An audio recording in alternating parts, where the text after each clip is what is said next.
certain AI technologies in support of the Homeland Security mission. I now recognize myself for an opening statement. In this era of rapidly advancing technology, I'm especially proud to live in a nation of innovators, some of whom join us today. Today, American ingenuity is paving the way once again. Artificial intelligence, or AI, promises to transform the global economy and national security landscape as we know it. AI has the potential to create new jobs, catalyze productivity in Americans' daily lives, and of course, protect our men and women in uniform and law enforcement. Throughout this Congress, committees in both chambers have convened numerous hearings to understand the countless opportunities and challenges AI presents. Like cybersecurity, AI's impact is a complex and cross-cutting issue that cannot be handled by one jurisdiction alone. Therefore, we're here to examine what I believe to be one of the most promising areas in which to expand our use of AI, the security and defense of our homeland. The Committee on Homeland Security has an oversight obligation to make sure we harness AI technologies right. As with any new technology, AI presents new risks, and we must take the time to understand them. This includes prioritizing safety and security throughout AI development, deployment, and use. It also requires us to treat AI with appropriate nuance so that we understand the impact of proposed regulatory measures on our businesses. Today's full committee hearing follows up on a productive Cybersecurity and Infrastructure Protection Subcommittee hearing led by Chairman Garbarino last December. The subcommittee specifically considered the role of DHS and CISA in securing AI, a topic we will continue to explore today. As that hearing reaffirmed, the threats facing our country are increasingly complex, and DHS plays a critical role in keeping Americans safe and our country secure. DHS has a broad mission and has explored and even implemented AI for specific purposes aligned with its unique missions. For example, U.S. Customs and Border Protection has used AI-powered systems to monitor border areas using drones and cameras, which help identify suspicious activity and unauthorized crossings in real time. The Transportation Security Administration is currently examining the ways in which AI can enhance its security screening, including using AI to augment its X-ray imaging of travelers' carry-on luggage. TSA may soon look to AI algorithms, and particularly facial recognition, powered by AI to identify security threats among the traveling public and enhance the pre-screening process. With these AI-powered systems, while these AI-powered systems offer the promise of increased security and efficiency, they also bring significant risks that Congress must carefully assess. For instance, AI-powered facial recognition systems capture and store images of Americans and foreign travelers, which present substantial privacy concerns.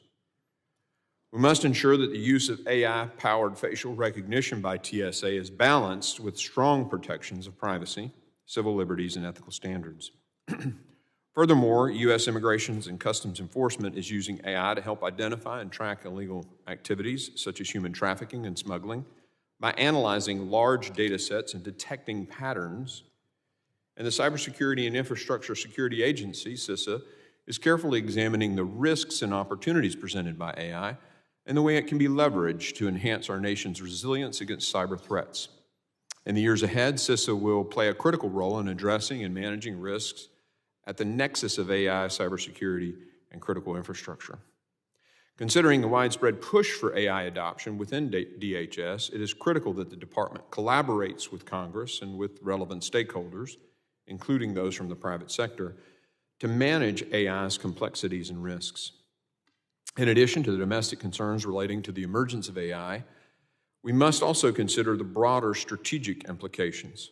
Our nation's primary strategic adversary, the People's Republic of China, has made AI development a national priority and is investing heavily in its research, talent, and infrastructure. The communist regime's aggressive pursuit of AI poses a significant challenge to the United States, not only economically, but also in terms of our national security.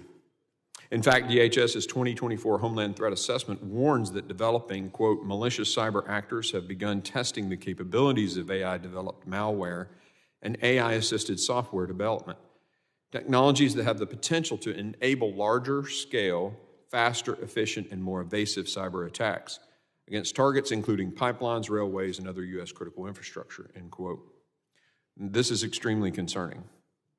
As complex as these threats are, our nation's efforts to combat them will be even more challenging if our adversaries lead in AI research, development, and innovation. For these reasons, it is important for Congress, DHS, and the private sector to work together to ensure that we remain at the forefront of AI innovation while safeguarding our national security, economic competitiveness, and civil liberties. Today, we will hear from a panel of experts who will provide insights into the current state of AI for Homeland Security and the steps that we can take to trust that the AI we use will be secure. To our witnesses, thank you for being here today, for your efforts to educate members of this committee and the American people on how we can responsibly advance AI innovation. I look forward to your testimony. I now recognize the ranking member, the gentleman from Mississippi, Mr. Thompson, for his opening statement. Thank you very much, Mr. Chairman. Good morning to our witnesses. I'd like to thank you for holding this important hearing on the intersection of artificial intelligence and Homeland Security. Artificial intelligence is not new.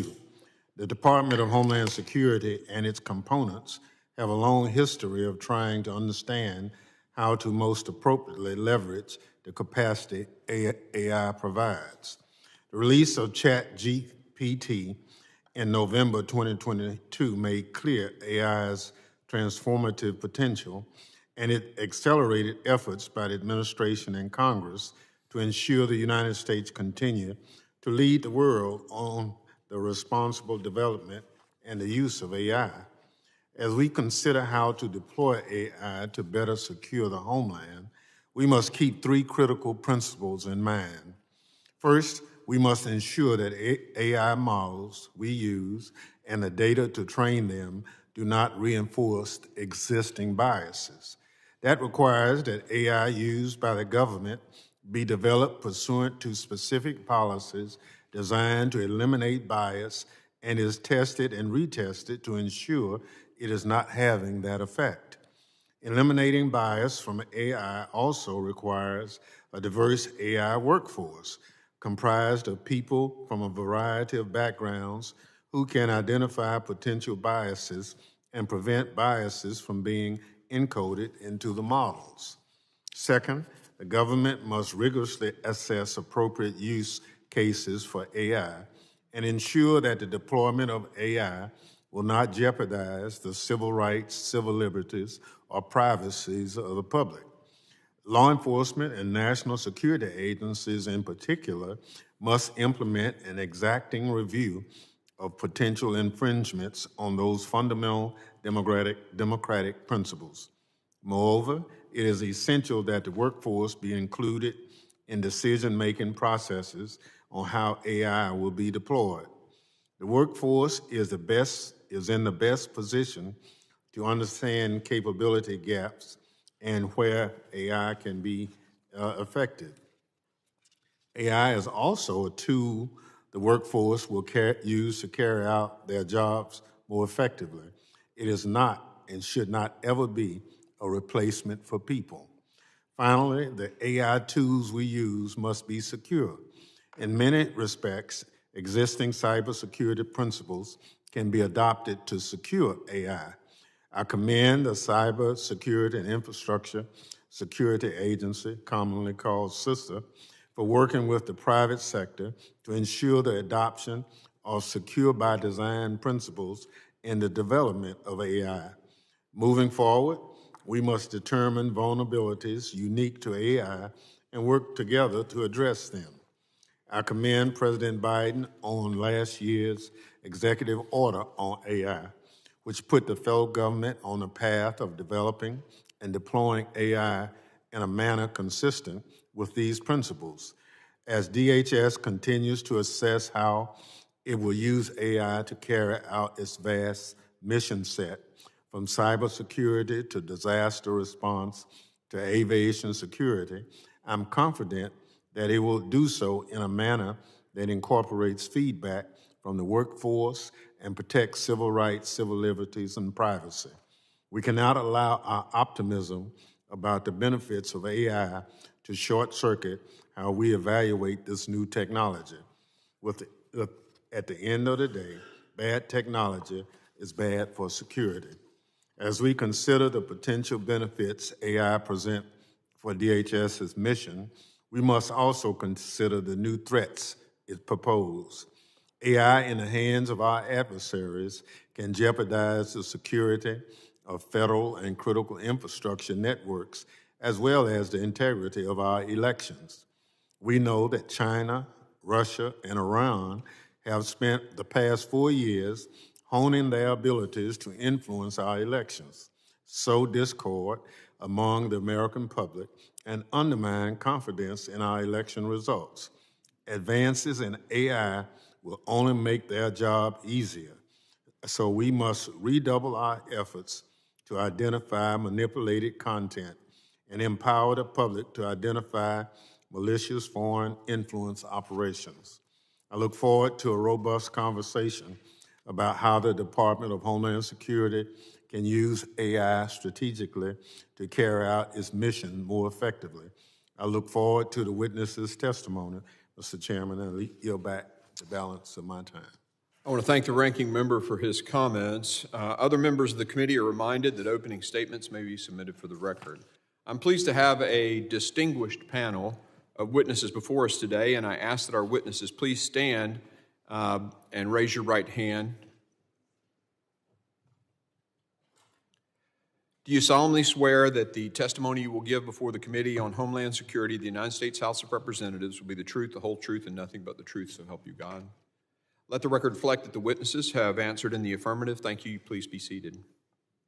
I would now like to formally introduce our witnesses. Mr. Troy Demmer is the co-founder and chief product officer of Gecko Robotics, a company combining advanced robotics and AI-powered software to help ensure the availability, reliability, and sustainability of critical infrastructure. Today, Gecko's innovative climbing robots capture data from the real world that was never before accessible, from pipelines, ship hulls, missile silos, and other critical asset types. Gecko's AI-driven software platform then enables human experts to contextualize that data and translate it into operational improvements. Mr. Michael Sikorski is Palo Alto Networks Unit 42's Chief Technology Officer and Vice President of Engineering. He has over 20 years of experience working on high-profile incidents and leading research and development teams, including at Mandiant and National Security Agency. Mr. Sikorski is also an adjunct assistant professor for computer science at Columbia University. Mr. Ajay Amlani, how do you pronounce your name, sir? Ajay Amlani. Ajay Amlani, got it. Thank you. Currently serves as the president and head of the Americans for iProov, a global provider of biometric authentication products used for online enrollment and verification. In addition, he's a well-recognized identity technology expert serving as a strategic advisor for industry leaders working in artificial intelligence, identity technology, and e-commerce. Mr. Jake Laperruque is the deputy director of the Center for Democracy and Technology Security and Surveillance Project. Prior to joining CDT, Jake worked as senior counsel at the Constitution Project, the Project on Government Oversight. He also previously served as a program fellow of the Open Technology Institute and law clerk at the Senate Subcommittee on Privacy, Technology, and the Law. Again, I thank our witnesses for being here, and I now recognize Mr. Demmer for 5 minutes to summarize his opening statement. Good morning, Chairman Green, Ranking Member Thompson, and members of the committee. Thank you for the opportunity to join you today. My name is Troy Demmer, and I am the co-founder of Gecko Robotics, a Pittsburgh-based technology company that uses robots, software, and AI to change how we understand the health and integrity of physical infrastructure. Back in 2013, Gecko started with a problem. A power plant near where my co-founder and I went to college had to keep shutting down due to critical assets failing. The problem was obvious from the first meeting with the plant manager. They had almost no data. The data that had been collected was collected very manually with a gauge reader and a single point and sensor measurement. Furthermore, that data was often collected by workers working off of ropes at elevated heights or in confined spaces, resulting in few measurement readings. That meant the power plant had to make reactive decisions rather than being proactive.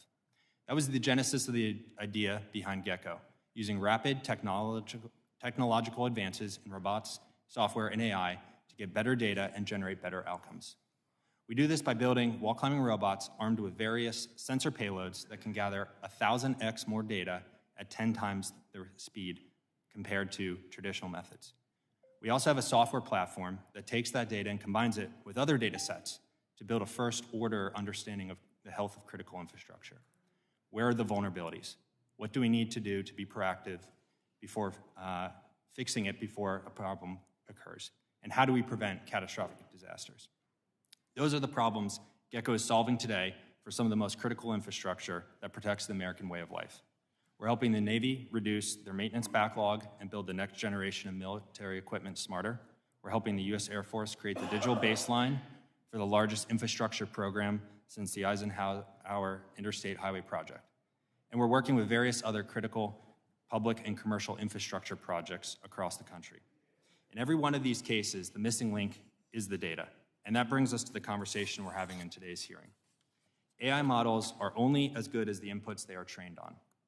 Trustworthy AI requires trustworthy data inputs that are auditable, interrogatable, data inputs that provide the complete and undiluted answer to questions we are asking. When it comes to our critical infrastructure that powers the American way of life and protects our homeland, those data inputs, for the most part, do not exist. And without better data, even the most sophisticated AI models will be at best ineffective and at worst harmful. Yet the way America collects data on infrastructure today hasn't fundamentally changed in 50 years. Today, despite advances in data collection technologies like robots, drones, fixed sensors, and smart probes that can detect corrosion through layers of concrete, we are still largely gathering data manually, even on our most critical infrastructure like dams, pipelines, bridges, power plants, railroads, and even military assets. To give you one example from our work, we have one major national security partner who collects data on critical assets both manually and with our robots. Their manual process, collected by handheld sensors and skateboards, creates 3,000 individual data points. Our robots on that same asset collect more than 8 million. That more than 2,600 times the data that multiplies the power of AI models and their predictive value, that's the scale and of the difference between new technology-driven processes and manual processes that we still largely rely on to secure our critical infrastructure. Without better data collection, AI will never meet its potential to secure the critical infrastructure that protects our homeland and the American way of life. As I conclude, I want to touch briefly on how we think about robotics and AI in the workforce construct. At Gecko, we talk a lot about upskilling the workforce. That's a big priority for many of our partners. We've responded by hiring a significant number of former manual inspector workers and then training them to operate our robots. More than 20% of our employees don't have 4-year degrees. Workers who once hung from ropes at dangerous heights are now operating robots. Workers who built their careers inspecting assets are now helping our software developers build the tools to make that work better. Thank you again for the opportunity to join you today, and I look forward to your questions. Thank you, Mr. Demmer. I now recognize Mr. Sikorski for 5 minutes to summarize his opening statement. Chairman Green, Ranking Member Thompson, and distinguished members of the committee, thank you for the opportunity to testify on the critical role that artificial intelligence plays in enhancing cybersecurity defenses and securing the homeland. My name is Michael Sikorski, and I am the Chief Technology Officer and Vice President of Engineering for Unit 42, which is the Threat Intelligence and Incident Response Division of Palo Alto Networks. For those not familiar with Palo Alto Networks, we are an American-headquartered company founded in 2005 that has since become the global cybersecurity leader. We support 95 of the Fortune 100, the U.S. federal government, critical infrastructure operators, and a wide range of state and local partners. This means that we have deep and broad visibility into the cyber threat landscape. We are committed to being trusted national security partners with the federal government. As my written testimony outlines, AI is central to realizing this commitment. We encourage everyone to embrace AI's transformative impact for cyber defense. A reality of today's threat landscape is that adversaries are growing increasingly sophisticated, and AI will further amplify the scale and speed of their attacks. However, this fact only heightens the importance of maximizing the substantial benefits that AI offers for cyber defense. The AI impact for cyber defense is already very significant. By leveraging precision AI, each day, Palo Alto Networks detects 2.3 million unique attacks that were not present the day before. This process of continuous discovery and analysis allows threat detection to stay ahead of the adversary, blocking 11.3 billion total attacks each day and remediating cloud threats 20 times faster. The bottom line is that AI makes security data actionable for cyber defenders, giving them real-time visibility across their digital enterprises and the ability to prevent, detect, and respond to cyber attacks quickly.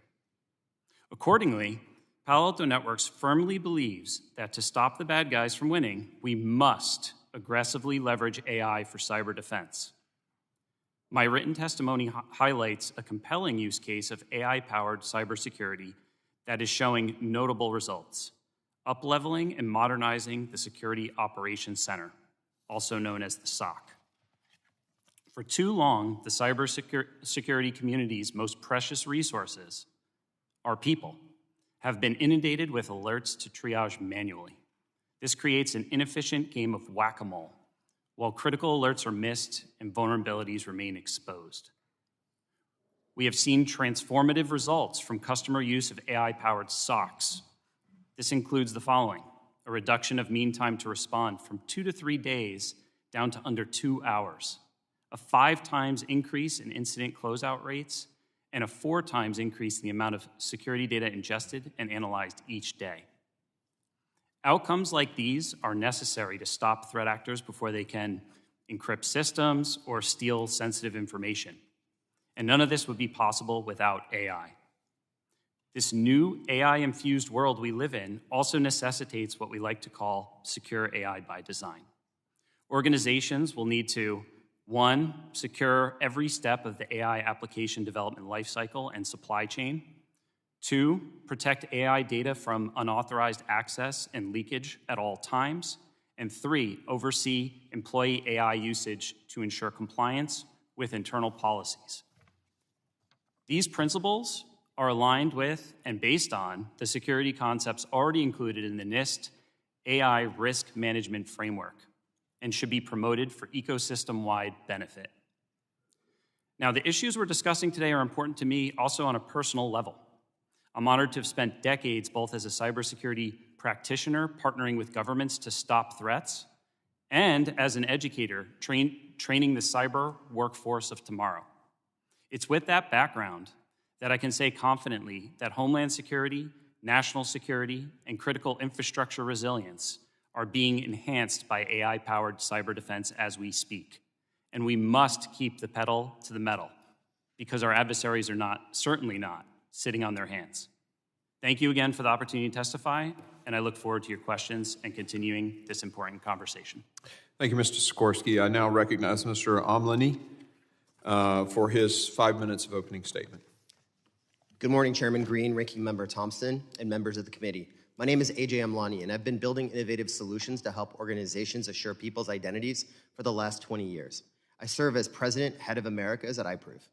I started my federal service as a White House Fellow and Senior Policy Advisor to Secretary Tom Ridge, the first Secretary of Homeland Security, in the aftermath of the 9/11 attacks. At a time in which the federal government was rethinking how to manage its national security missions. And a large part of that included finding new ways to benefit from the innovation happening in the private sector. For the past 20 years, I have forged partnerships with the federal government and the commercial sector that facilitate the utilization of commercial technology to augment national security initiatives. Today, this committee is considering how to harness the power of AI as part of a multi-layered defense against our adversaries. To best answer that question, we need to start with understanding how AI enables threat actors. What capabilities can DHS and its component agencies develop to combat these threats? What actions can the department take to better work with industry as it promotes standards for AI adoption? AI exponentially increases the capabilities and the speed to deploy new fraud and cyber attacks on the homeland. They enable new threat technology developers to dramatically shorten their innovation cycles. Ultimately, AI technologies are unique in the way that they upskill threat actors. The actors themselves no longer have to be sophisticated. AI is democratizing the threat landscape by providing any aspiring cybercriminal easy-to-use advanced tools capable of achieving sophisticated outcomes. The crime-as-a-service dark web is very affordable. The only way to combat AI-based attacks is to harness the power of AI in our cybersecurity strategies. At iProov, we developed AI-powered biometric solutions to answer a fundamental question. How can we be sure of someone's identity? iProov is trusted by governments and financial institutions globally to combat cybercrime by verifying that an individual is not only the right person, but also a real person. Our technology is monitored and enhanced by an internal team of scientists specialized in computer vision, deep learning, and other AI-focused technologies. Novel attacks are identified, investigated, and triaged in real time, and technology enhancements are continuous. This combination of human experts and AI technology is indispensable to harness AI in defending and securing the homeland. But equally important is the need for AI-based security technologies to be inclusive and uphold privacy mandates by design. DHS and its component agencies have prioritized transparency and accountability, including performing routine self-assessments and collecting public input on matters of privacy protection and limitations on data use. Those actions serve as a great model for how DHS and other agencies should treat AI capabilities, both in regulating and promoting AI adoption. The US government has used biometrics in a growing number of programs over the past decade to improve operational efficiency and traveler experience. With Gen AI, biometrics take on an expanded role of helping to ensure that someone is who they claim to be in digital ecosystems. For example, deepfakes and synthetic identities have recently become so realistic that they are imperceivable to the human eye. Because of this, biometric verification plays a critical role in the nation's security posture.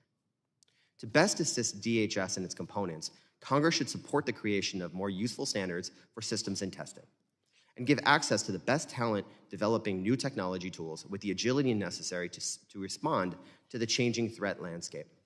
The Silicon Valley Innovation Program is a very powerful model for both acquiring the expertise of the nation's best engineering minds while also creating a collaborative testbed for proving new technologies.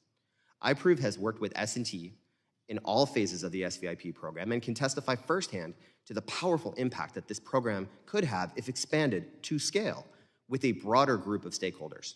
Another example, the Maryland Biometric Test Facility, could be expanded upon to incorporate a wider range of perspectives as biometric technologies work to address future threats. In conclusion, we at iProov are completely focused on pioneering capabilities which can counter identity fraud while collaborating with federal stakeholders to advance innovation. We seek to play a constructive role in AI practices and hope the committee will see us as a resource as you consider a path forward. Thank you. I look forward to your questions. Thank you, Mr. Amlani. I now recognize Mr. Laperruque for 5 minutes to summarize his opening statement. Chairman Green, Ranking Member Thompson, and members of the House Homeland Security Committee, thank you for inviting me to testify on the important topic of artificial intelligence and how it can ensure that its use aids America's national security as well as our values as a democracy. I'm Jake Laperruque, Deputy Director of the Security and Surveillance Project at the Center for Democracy and Technology. CDT is a nonprofit, nonpartisan organization that defends civil rights and civil liberties in the digital age. We've worked for nearly 3 decades to ensure that rapid technological advances, such as AI, promote our core values as a democratic society. AI technology can only provide security if they are used in a responsible manner and, as Chairman Green said, treated with appropriate nuance. This is not only critical for keeping America safe, it is also necessary for protecting our constitutional values. Today, I'd like to offer a set of principles for the responsible use of AI, as well as policy recommendations to promote such use in national security space. We must be wary that for AI technologies, garbage in will lead to garbage out. Too often, AI is treated as a sorcerer's stone that can turn lead into gold. But in reality, AI only performs as well as the data that it is given. Reckless deployment of AI technologies, such as using input data that is low quality or well beyond the bounds of what any given system was designed to analyze will yield bad results. In the national security space, this could have dire consequences: wasted resources, leading investigations astray, or triggering false alarms that leave genuine threats unattended to. Ensuring that AI is used responsibly is also critical to protecting our values as a democracy. AI is often framed as an arms race, especially in terms of national security, but we must take care in what we're racing towards.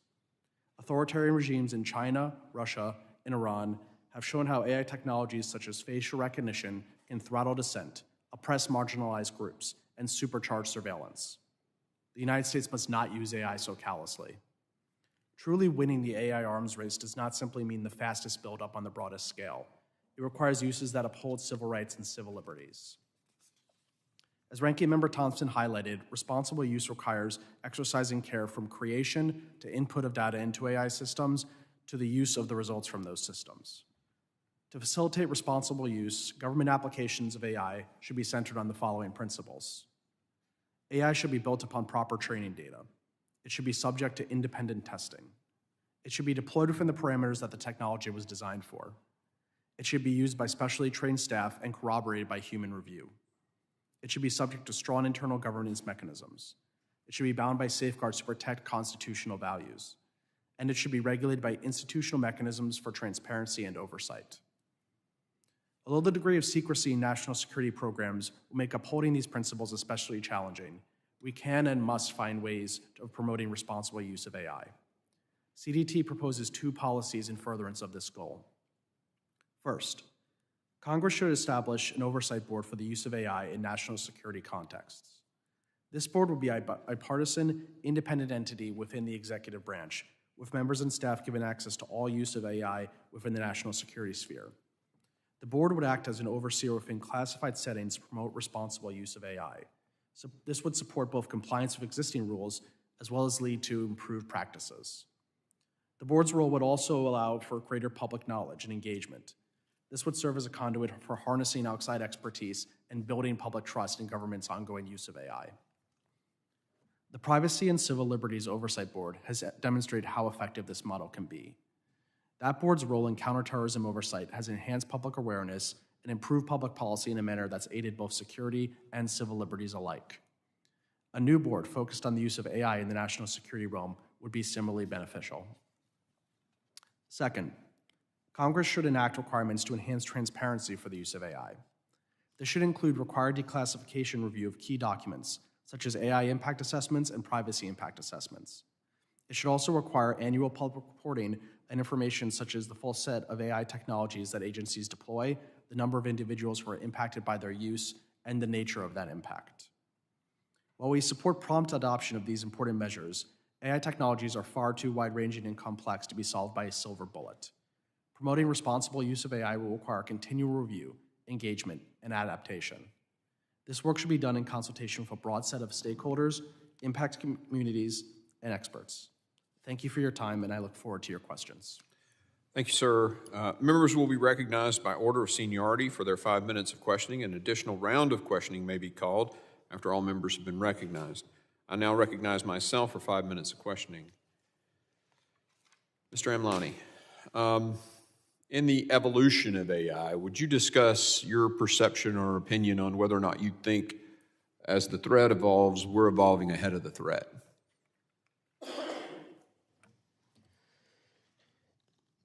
Thank you, Mr. Chairman, for the question.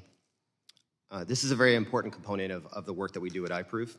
At iProov, we have a central operations center where we monitor all the threats happening globally. We have deployments worldwide: Singapore, UK, Australia, Latin America, Africa, and the United States. And we're constantly using our human people there with PhDs to be able to assess the threats that are actually trying to attack biometric systems globally. We're migrating and adapting our AI technology to stay multiple steps ahead of the adversary. And I think this is very critical as we look at AI technology to be able to build in steps to continue to stay multiple steps ahead of the adversaries and understanding what attacks are actually happening globally so that we can continue to modify our systems. Well, thank you for that, and I'm glad to hear that. I think it makes everybody sigh a little bit, relief. But You know, I want to shift the subject a little bit because we're talking about AI as a tool and as a you know, all the positives and then the challenges of it when it's on the attack side. But I want to ask something about workforce. You know, what do we need to do uniquely? And this, Mr. Sikorski, would really, I think, be for you, since you know your company employs a very large number of individuals in this fight. You know, how do we need to be thinking about developing the workforce for AI as well as cybersecurity in itself? Yeah, that's a great question, Congressman. I think it's super imperative. Myself, I've trained cyber agents for the FBI at Quantico, Department of Energy employees, private companies, and then I've been teaching at the university level for over a decade.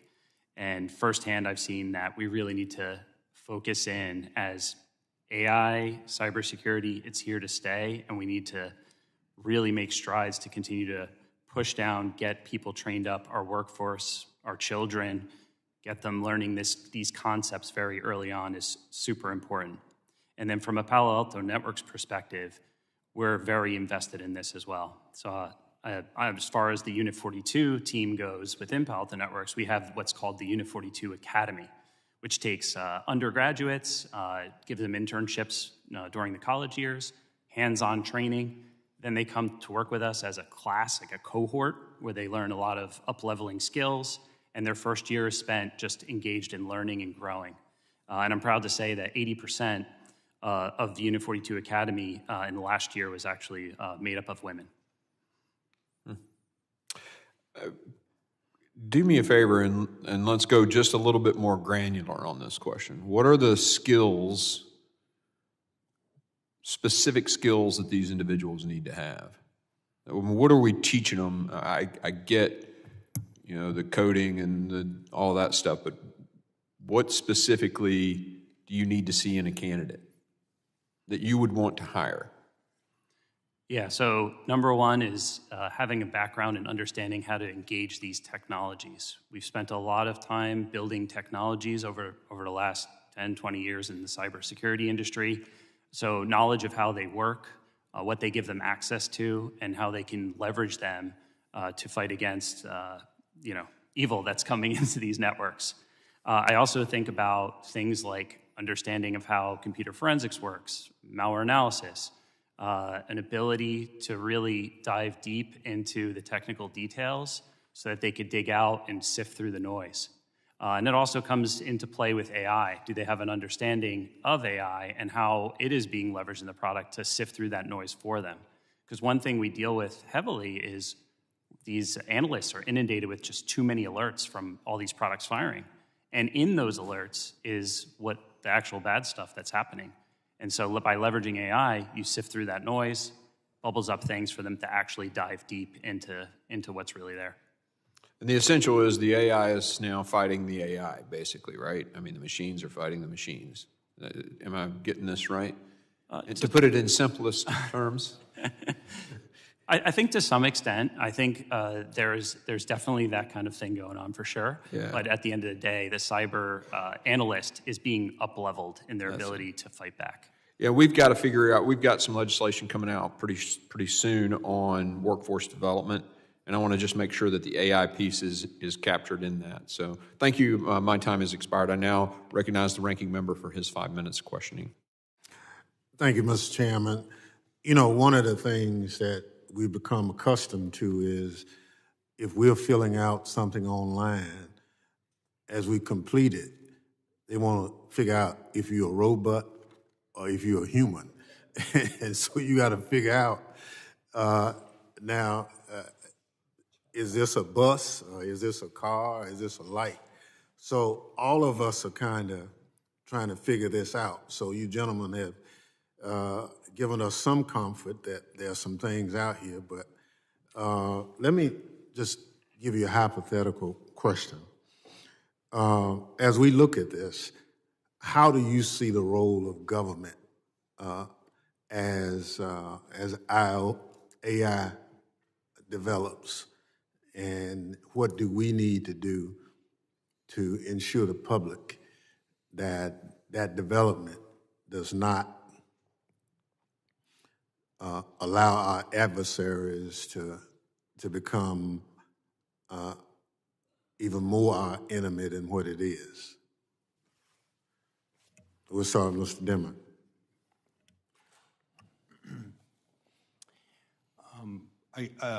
Thank you, Mr. Ranking Member, for the question. I agree the country needs to prioritize building AI that is safe. With the executive order, where I stand is that we need to collect highly accurate data that ultimately informs these models. And increasingly, what I think can be done is to help create test beds for helping to validate those models and creating the training data sets that enable good AI to be created, leveraging only good data sets. And so that's my position. Yeah, I think one thing that I think of is my history in cybersecurity. We rushed as innovators to get the internet out, and we didn't build that while thinking about security, and look at the spot we're in. I think that's why it's really important that we build AI and have it secure by design.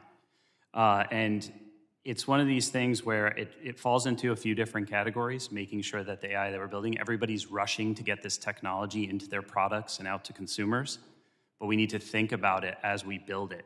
For example, what is the application development lifecycle? What is the supply chain of that being built, and is that secure? Thinking about these things as they're running in real time. How are we protecting those applications so that they don't get manipulated? How about the models we're building? How about the data? Is that subject to manipulation? How are we protecting that? And then how do we monitor it? How do we monitor our employees that are all probably using this today without even our knowledge? Mm-hmm. So those are all areas where I would focus. In addition, when building the internet, identity was actually not a layer that was originally thought about. So the challenge that you just described about the changes of buses, I just encountered seaplanes versus normal planes. And it's very difficult to try to decipher between what's a seaplane and a normal plane in terms of a CAPTCHA. That's the field it's called. Standards and testing is a very important component here. I think we need to continue and constantly test all the tools to make sure that they're inclusive and making sure that they're accurate. Standards are another important component here that comes out of testing, but is also very focused on leveraging and organizations like NIST and continuing to invest in organizations like NIST. Talent development is the other component that I would heavily focus on, and much of that resides in the private sector and partnerships with private sector companies. At Defense Innovation Unit, we surveyed the top 25 engineering schools about where they wanted to work after they graduated, and there was no government agency other than NASA on that whole list. There was no defense or a government contractor on that whole list other than SpaceX. And so as we start to think about this, how do we actually get access to the top engineers across society? And that is actually through partnerships with the commercial world. Thank you. Yeah, I would echo several of what's been said already. We need well-trained systems. We need high standards for procurement to make sure that we're using good systems. We need proper data inputs to be going into AI systems and proper treatment of what's coming out with human review. I would also emphasize that beating our adversaries in this field means that we do not end up imitating our adversaries. Right now, facial recognition, as an example I've already harped on, that is used in a frightening way in regimes like China, Russia, Iran. Right now, federally, we do not have any regulations on law enforcement use of facial recognition, and although the cases are limited, there are documented cases of it being used against peaceful protesters in the United States. That's a type of standard that we should be prohibiting. Thank you very much. Mr. Chairman, maybe I'll submit for the record. We have elections coming up in November. The last time there was some involvement by Russia, China, specifically, with our elections. Are you in a position to say whether or not we are robust enough to defend against our adversaries for elections, or are you to encourage us to be a little more attentive to any aspect of our elections? That's a great question. I think that certainly generative AI makes it easier for malicious actors to actually come after us in that way. We've actually already seen them in the cyber arena start to build more efficient phishing emails. So things like typos, grammar mistakes, all of that kind of stuff that's a thing of the past. That won't be something we encounter anymore. In other words, it won't be any more typos. Right, and so and they could also read someone's inbox and then talk like that individual, right? They could leverage it in that way. I do think that CISA, we're a member of the JCDC, and they're taking, election security is a big priority for them. And so, we're assisting in those ways. And I think that it's definitely super concerning and something we need to lean into with the election cycle coming up. Anyone else want to address that? Good question. I'll let the gentleman's time continue. Anybody else wants to answer? I think from an identity perspective, this also is very important with regards to who is it that's actually posting online and being able to discuss. So from an identity perspective, making sure that it's the right person, it's a real person that's actually posting and communicating, and making sure that that person is in fact right there at that time is a very, very important component to make sure that we know who it is that's actually generating content online. There is no identity layer to the internet currently today. We have a lot of work that's being done on digital credentials here in the United States. Our country is one of the only in the Western world that doesn't have a digital identity strategy. We had some work that's actually been done in the National Cybersecurity Strategy, Section 4.5, but it hasn't really been expanded upon. And I think that's some work that we should think about encountering and doing. Yeah, if I may, I have some questions on that too that I might submit in writing, because this digital identification thing is, as banking and all of that goes into the wallet on the phone, this digital ID is a critical issue. So I'll send some questions too. You good? Yeah, I'm good. Thank you, Ranking Member. I now recognize Mr. Higgins, a gentleman from Louisiana, for his 5 minutes questioning. Thank you, Mr. Chairman. Mr. Chairman, I've worked extensively with my colleagues on the House Oversight Committee regarding artificial intelligence, and I'm not necessarily opposed to the emerging technology. Even if I were, it'd be like opposing the incoming tide of the ocean. It's happening. I think it's important that Congress provides a framework so that AI cannot be leveraged in any manner that's contrary to Americans' individual liberties, rights, and freedoms. I introduced the Transparent Automated Governance Act, the TAG Act, as a first step to set limits on government application of artificial intelligence. As a whole, the bill seeks to ensure federal agencies notify individuals when they're interacting with or subject to decisions made using AI or other automated systems, and directs federal agencies to establish a human review appeal process to ensure that human beings have supervision of AI-generated decisions that could impact the lives of Americans, and specifically our freedoms. So I have concerns about this tech, but we may as well embrace it, because there's I think it's crucial that America lead in the emergence of AI technologies and how it interfaces with our daily lives. And may I say, we could have hours and hours of discussion about this, but I have 5 minutes. So I'm going to ask you, gentlemen, regarding the use of AI as it could contribute towards more effective counterintelligence or criminal investigations, as those criminal investigations and counterintelligence efforts relate to Homeland Security. I'm trying to focus in on this committee, our committee here, and our responsibilities. What are your thoughts, gentlemen, on how we can best deploy AI with our existing law enforcement endeavors for border security and criminal investigations that result from our effort to secure and resecure our border. Mr. Sikorski, I'd like to start with you. Yeah, that's a great question. I think one thing I look towards is the way we're already leveraging AI for cyber defenses.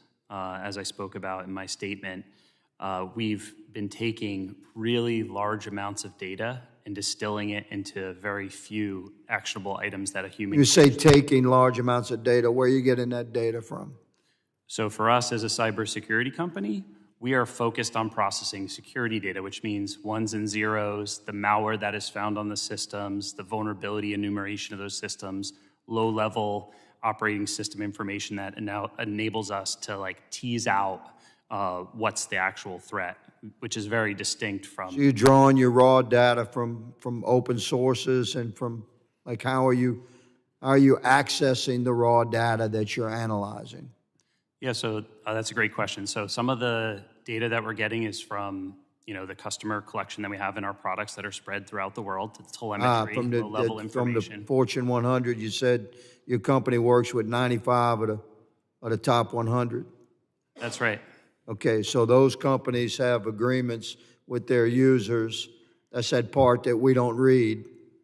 As it comes up on your phone and you renew the agreement and nobody reads it, we go to the bottom and click yes. So in the 95 companies, there's agreements to share that data. You're using that to analyze through AI for the purposes of what? Yeah, that in order to find new attacks. So one of the things we're doing is it's firewall data, network level telemetry, host system level telemetry. This is very different than, say personal information or something like that. And instead, we're focused on that lower level data, bringing that together and then leveraging AI to say, how is that network attack related to what's happening on the actual computer? Bringing that together quickly so that the analyst can find the threat and eliminate it very quickly. And you're specifically referring to cybersecurity, but Mr. Chairman, my time has expired. I have many questions I'm going to submit to these gentlemen in writing, and thank you for convening this hearing. It's very important. Absolutely. Thank you. I now recognize Mr. Carter, the gentleman from Louisiana. Thank you, Mr. Chairman. 5 minutes. And thank you to the witnesses for joining us today. Advancements in AI technology, as it demands for its use, possesses significant challenges. We must mitigate the associated risks and threats by leveraging AI to improve our national security. I urge my colleagues to support my bill, H.R. 8348, the CISA Securing A1 Task Force Act, which proposes the creation of a dedicated task force within CISA. This task force will focus on addressing safety, security, and accountability challenges posed by AI. Today's discussion is crucial for the American people as we work to tackle these pressing issues. AI is not new.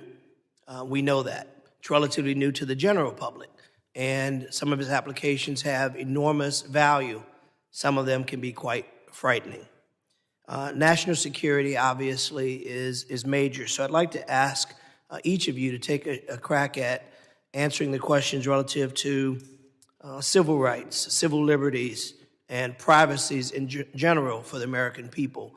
How is this contemplated as we develop further delving into AI? Mr. Demmer? Well, I defer to my fellow witnesses on this issue, given their expertise, but it is certainly worth a spirited conversation about how we balance national security and civil liberties. What I can say is Gecko's focused on building the data sets on the most critical infrastructure in a way that promotes national security. So I'm a cybersecurity practitioner, as I said, so I'm not, don't know all the ins and outs of the policy itself. But my sense is that when we think about AI and regulation, we got to think of the purpose. So defining what is high risk, right? And then saying, what are the AI use cases that are actually high risk, and focusing on the unique security requirements for them. On the cybersecurity side, I think that security data, those ones and zeros I was talking about earlier, are a little bit not high risk compared to a lot of other technologies that are being rolled out.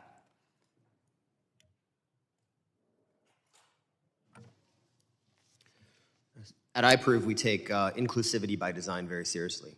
We do regular self-assessments on our own technology. We work with every single independent assessment organization that's out there.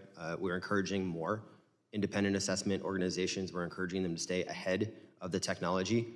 Many times these independent organizations focus on threats or challenges in the past. We need to stay up to speed. We need to stay above and go beyond. We build inclusivity by design, as I mentioned. That includes obviously skin tone, but also cognitive and physical capabilities, making sure that those are taken into consideration in inclusivity. Socioeconomic class as well. Many technology tools are expensive to be able to attain. I just got the iPhone 15 Pro, and I can attest to that. Age is also a very important component, as well as gender. And so making sure that all of those different characteristics of inclusivity are also embedded into the design of AI is an extremely important component of success. So there certainly is a range. Some systems, like for example, damage assessment systems that DHS uses present lower risks, to maybe no real risks to civil rights and civil liberties. Other technologies such as facial recognition, mobile device analytics, or automated targeting systems, all of which DHS employs, present very significant risks to civil rights and civil liberties. The OMB memorandum on AI puts a good stress on care for civil rights and civil liberties. We hope that's a good step towards development of strong internal guidelines within agencies. But this is an area where transparency and oversight are essential to evaluating the effectiveness of those rules, evaluating whether more steps are needed, and as necessary, prompting Congress to step in and make their own rules. As I mentioned, in the field of facial recognition, there's no current federal laws or regulations for law enforcement use. We think that's something that needs to change. So the information out is only as good as the information in. So the data becomes paramount. So how do we take into account cultural nuances, natural biases, so that we're not replicating biases that humans have and then become a part of the bias that's in AI? Mr. Amlani?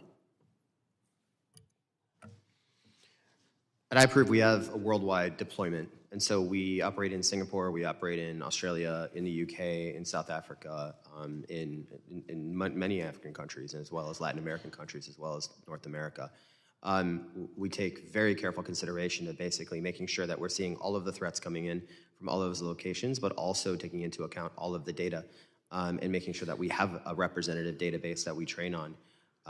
We go over and above when it comes to making sure that our training data is in fact representative of an overall population.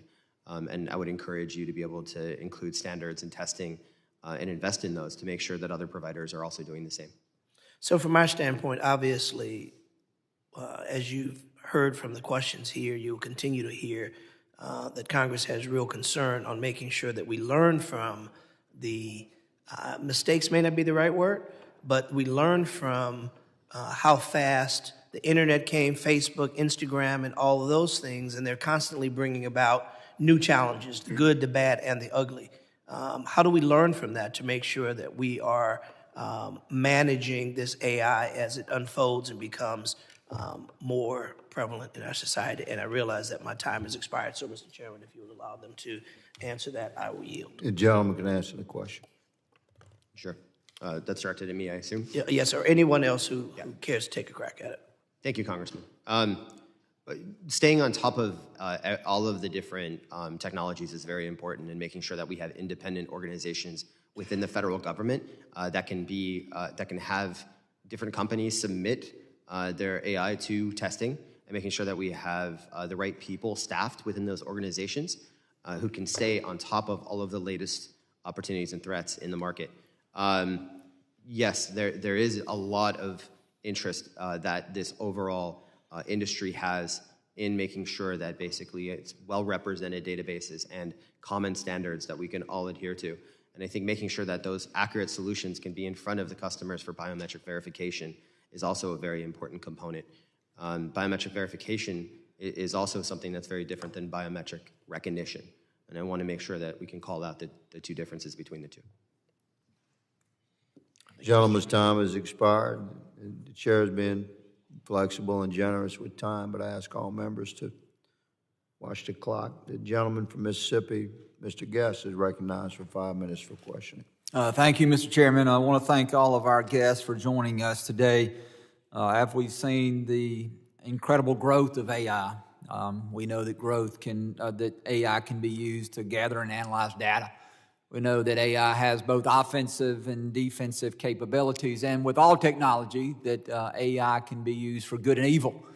But specifically, as we drill down today on Homeland Security and looking at the role that AI is playing in Homeland Security, I think it's easy for many of us to see the role that AI plays in cybersecurity. And we've heard testimony about the offensive and defensive capabilities of AI in the cyber world. But I want to talk a little bit about the role that AI may play in securing our physical borders. One of the things that this committee has been focused on is trying to secure our southwest border. We know that last year there were 3.2 million encounters on the southwest border, a record number of encounters that we're on track to break that record again this year. We know from statements that the Secretary of Homeland Security has been reported that he's made that 85% of those individuals encountered are at some point released into the interior. And so my question is, how can we use AI to better identify the individuals that are being encountered? Because I have a great fear that we are not identifying and properly vetting those individuals before they are released into the interior. I know, and I'll start with you, Mr. Amlani, you talk a little bit in your written testimony about biometrics and the use of biometrics and the Maryland biometrics test and their facility and the things that y'all are doing. And so I would ask maybe first if you could start off, and then if anyone else would like to join in, how can we within the Department of Homeland Security better use AI to identify the numerous individuals that we are encountering on a daily basis along the southwest border so that we're not allowing people into the country that would cause ill will. People who may have criminal records, criminal backgrounds. We see people all the time who are apprehended that they may have a tie to some sort of terrorist organization, or individuals who have previously been arrested and convicted of violent crimes in other countries. And so how can we use AI to better vet those individuals to do so in a more timely fashion before they're released? And so I'll start with you, allow you to kick that off, and then would ask anyone else who would like to join in to please continue in this discussion. Thank you, Congressman, for the question. This is a very important question in my mind. We at iProov obviously cannot speak on behalf of DHS, but I can speak on behalf of my experience in 2003 at the Department of Homeland Security, originally launching new technologies like biometrics at the border. Secretary Tom Ridge did assess biometrics as one of the core technologies to be able to improve the department's capabilities, improving throughput, as well as being able to improve security at the same time. My personal experience with biometrics was actually introduced to me first in 2003, U.S. Visit program, when it was rolled out at airports for the first time.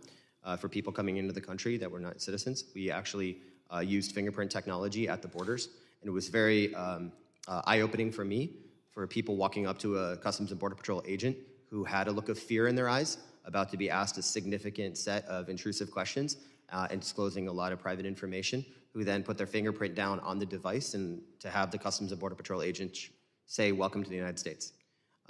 That sole interaction for me was something that lit a fire within me over the last 20 years to recognize that this was not just a security tool and a capability that was focused on law enforcement, but actually a tool for consumers to be able to allow themselves to be able to protect their own privacy and have better experiences. Anyone else like to add in? Yes, sir. I would just add that this is, I think, a very good example of how input data, what you're putting into a system, and the quality can make such a difference. In biometrics and facial recognition fields, a photo that is done good lighting, close up, clean profile, such as a DMV photo or a photo during processing and booking, that is much more likely to yield accurate results than, say, if you're taking something in the field from a distance if I just took my smartphone and tried to click a picture of you now, or if someone was taking a photo at night. So it's, I think, a prime example of when you're talking about something like during processing, why those different situations can make such a difference about whether AI is reliable or not. It really is highly situational. With either our other two witnesses, I'll give both of you an opportunity before I yield back if anyone would like to add to the discussion. Mr. Chairman, I'm over time, so I yield back.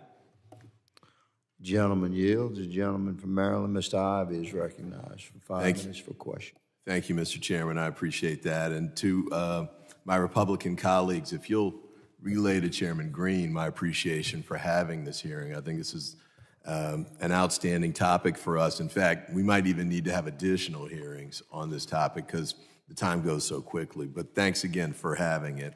And to Mr. Amlani, welcome from Maryland. I represent Prince George's County.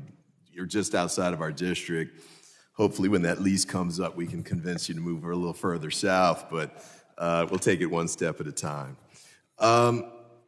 I did want to ask the whack-a-mole question to you, Mr. Sikorski, because that's something I've been kind of worrying about quite a bit. We've identified a lot of threats, and the challenge, I think, is that sometimes they can replicate very quickly, faster than certainly a litigation approach can remedy those. Let's take the, deep fake types of imagery. We've had some of those pop up. Sometimes they're aimed at embarrassing individuals, sometimes, revenge porn kind of things. So since I don't know that litigation is fast enough to do it, and I think you mentioned that your company's taken some steps to try and deal with that moving forward, I'd like to hear a little bit more about it. But in addition to that, how can the government create incentives for the private sector to do more on that front? And to, because I think it might have been the ranking member mentioned, we've got AI fighting AI.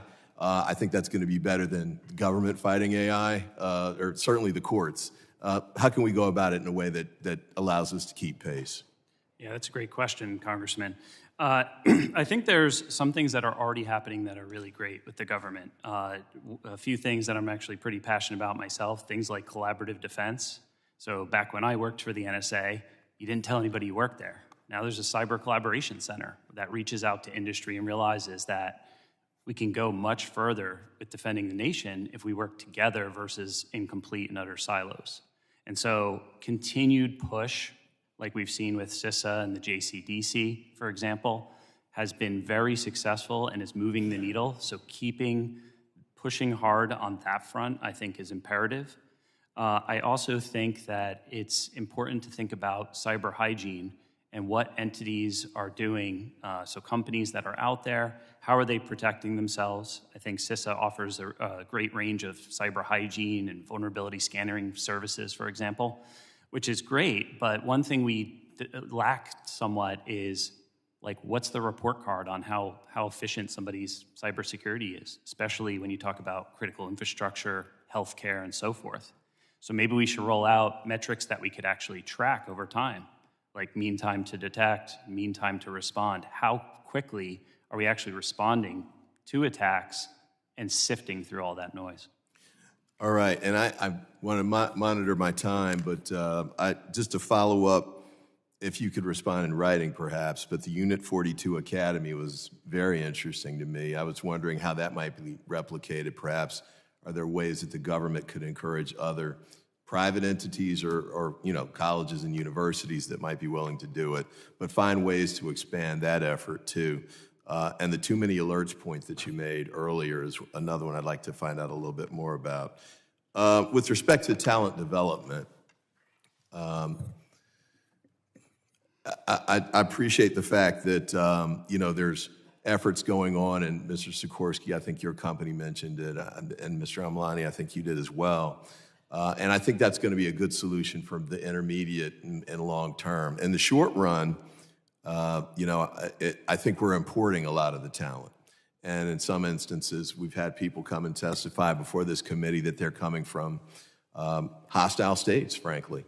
And so one of the things that I'm wondering about, since the government monitors it to some extent on the way in through the, the immigration process,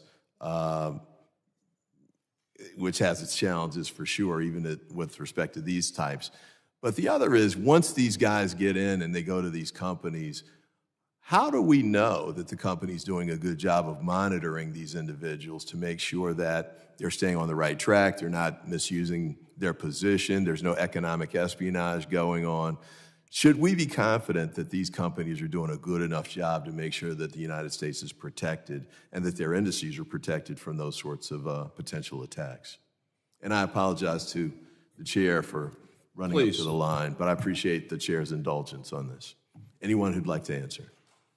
Yeah, that's a great question. I think I've been doing incident response for almost 20 years, and it varies. It's not just nation state threats. It's not just ransomware. Another big threat is insider. We see insider threats when Unit 42 is responding, where it's not just the threat of them maybe putting something into the supply chain and getting it out the door, and that kind of threat, which we know nation states are embedding employees in that way. But also we've seen where they go out the door and then they have stolen data, and then they start engaging in ransomware-like behavior, especially if their country doesn't have the ability to make money and is cut off, has their economy cut off. So those are just some ideas I had. Anyone else? Well, Mr. Chairman, thank you, and I yield back. Yeah, of course, and I appreciate it. I did see your kind words when I was out in the lobby section out there, so I appreciate that. And I will tell you that I think, honestly, and I would ask members for feedback on this, we need more of, the 5 minutes in a hearing room just aren't getting it, right? So what I may do is have like a town hall type thing where we're the town hall and they're and we're just asking questions, and it's more. I think that it would be more informative, and maybe some presentations, so to speak, on data poisoning for AI and all that kind of stuff, and then us understanding a little better to ask more informed questions. So, thank you for saying that. Work with me, and we'll get some more stuff on the books for this. I appreciate that, Mr. Chair. I now recognize Mr. Ezell, the gentleman from Mississippi, for his 5 minutes. Thank you, Mr. Chairman, and thank you all for being here today and helping us out here. This is something that we all are concerned about, and we appreciate you being here today. The capabilities of AI are quickly advancing. This product, which when I look at it feels futuristic, holds the power to significantly improve the way we work and go about our daily lives. However, we also know that advancements in technology create new opportunities for bad actors to operate effectively. I agree Congress must be closely monitoring this powerful tool to ensure the application is not misused. But the government cannot get in the way of American leaders in this sector and their ability to improve the product. The Chinese Communist Party has intense ambitions to win the AI race.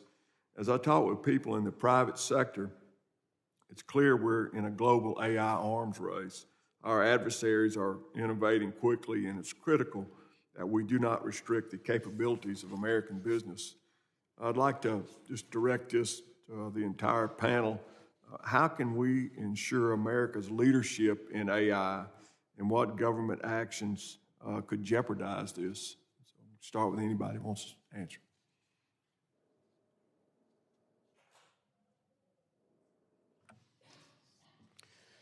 Thank you so much for the question. This is a really critically important point for me. I think continuing to stay ahead of our adversaries on technology requires both investment in our talent and workforce. I just took my 15-year-old son on college visits, and I can tell you it's actually very difficult to be able to get into an engineering university today. I think that there's an unprecedented demand for people wanting to study AI and wanting to study cybersecurity and wanting to study other types of engineering that are being left out of the workforce, that are at the college stage. They get intimidated by software engineering, and being able to make that a part of the high school curriculum leading into college, I think will also help, and then creating more educational opportunities for individuals wanting to be able to get into the workforce and learn those skills, not just at the college age, but also going forward as they are progressing through their careers. In particular, investing in companies and making sure that we are actually hiring companies that have the best talent is another component. Those companies themselves can recruit the best talent.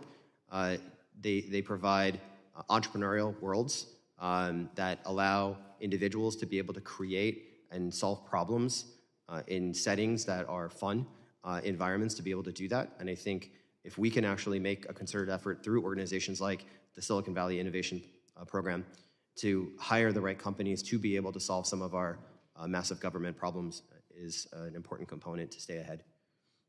Thank you very much. Anybody else like to say anything? I would say that encouraging, whether it's via procurement, other incentives, responsible development of tools and proper use of those tools is key, and making sure that we're not simply trying to barrel ahead with reckless development or reckless applications. That's not going to yield good results. As I said before, winning the AI arms race doesn't just mean the fastest and broadest buildup, it means the most efficient and effective one. It's also, I think, a matter of looking at our values. When we look at countries like China, Russia, et cetera, it is a deployment of AI that is draconian in nature and that has supported those authoritarian regimes. So I think it's important that we be not just a global leader in innovation, but a global leader in values in this space, and making sure that when we're promoting the use of AI, we're promoting a use that is in conjunction with democratic values. Thank you very much. Mr. Sikorski, China limits its citizens' access to information through censorship, and I assume they'll continue these restrictions on AI. How does America's freedom and the capitalist economy help to attract global investment around AI? Yeah, I think that's a great question. And I think that one way that we do is just by that fact we're a little bit more open with regards to how we're able to innovate and in what regard we're able to innovate. I think as sort of putting that together with your previous question, I think about, what is the high-risk AI models we're building that are impactful to our citizens? Things like maybe somebody applying for credit or for a university, right? Those kinds of things are high risk and maybe something we should need to hunker down on as far as, how are they being built up? Versus on the cybersecurity side, I think the risk is a lot different, and therefore, really pouring in a ton of innovation, which we're doing in industry, and we see organizations like CISA doing. And so us coming together with the government to really iterate fast and thinking about the charge of how do we sift through the noise, which I've talked about a few times, of all of this security alerts and actually make sense of it to find, the next big attack. Thank you. Mr. Chairman, I yield back. And thank you all again. Gentleman yields. Now, as chairman, I'll take a privilege here just a second, shamelessly plug the academic institutions in Tennessee. The University of Vanderbilt University just hired General Nakasone, to come lead cyber, and the University of Memphis, University of Tennessee are doing some exceptional research with Oak Ridge and Redstone, and of course Tennessee Tech, one of our engineering programs. Your son should check that one out too. An outstanding. They go out to high schools and middle schools, and they're starting cyber at a very early age. Great schools in Tennessee. Sorry, I just had to do that, guys. I now recognize Mr. Magaziner for 5 minutes of questioning. He snuck in on you. I'm sorry, but he's... Mr. Thanadar, I'm sorry, I looked at the nameplate. You're in... Well, my name is Sri Thanadar. I represent Michigan and Detroit. And my question is for Mr. Sikorski. You mentioned in your testimony the need to secure every step of AI app development lifecycle. As we saw with the SolarWinds hack, a supply chain vulnerability can have far-reaching consequences. Can you speak in more details about what steps Palo Alto Networks takes to minimize supply chain vulnerabilities? Yeah, that's a great question. Actually, I was heavily involved and actually led the team that reverse engineered the SolarWinds backdoor, which was pretty exciting to get to brief Homeland Security about that as we were unboxing it. I think about the that is one of the biggest concerns we have when we think about cyber threats is the supply chain attack. We've seen there's been numerous other examples since SolarWinds, which is now a few years in the past, where our adversaries are able to get into that supply chain, deploy code, and then it gets shipped out to customers, which then essentially gives them a backdoor into networks. At Palo Alto Networks, we're really focused on thinking about how to eliminate that as you're building your code and as you're shipping out your products. So as I mentioned, there's sort of multi-different tiers that we're thinking about when it comes to AI security, but one of the biggest is absolutely the supply chain, because people are very quickly to develop this. They're pulling in technologies that are out there on the internet or otherwise, and that makes a really good opportunity for an adversary to slip something in. And so we adopt technologies and are really focused our AI on eliminating those threats. Thank you. And can you elaborate on what shortfalls the AI industry has demonstrated when it comes to securing AI app development life cycles? I'm sorry, what was that? The horn is... Can you elaborate on what shortfalls the AI industry has demonstrated when it comes to securing AI app development life cycles?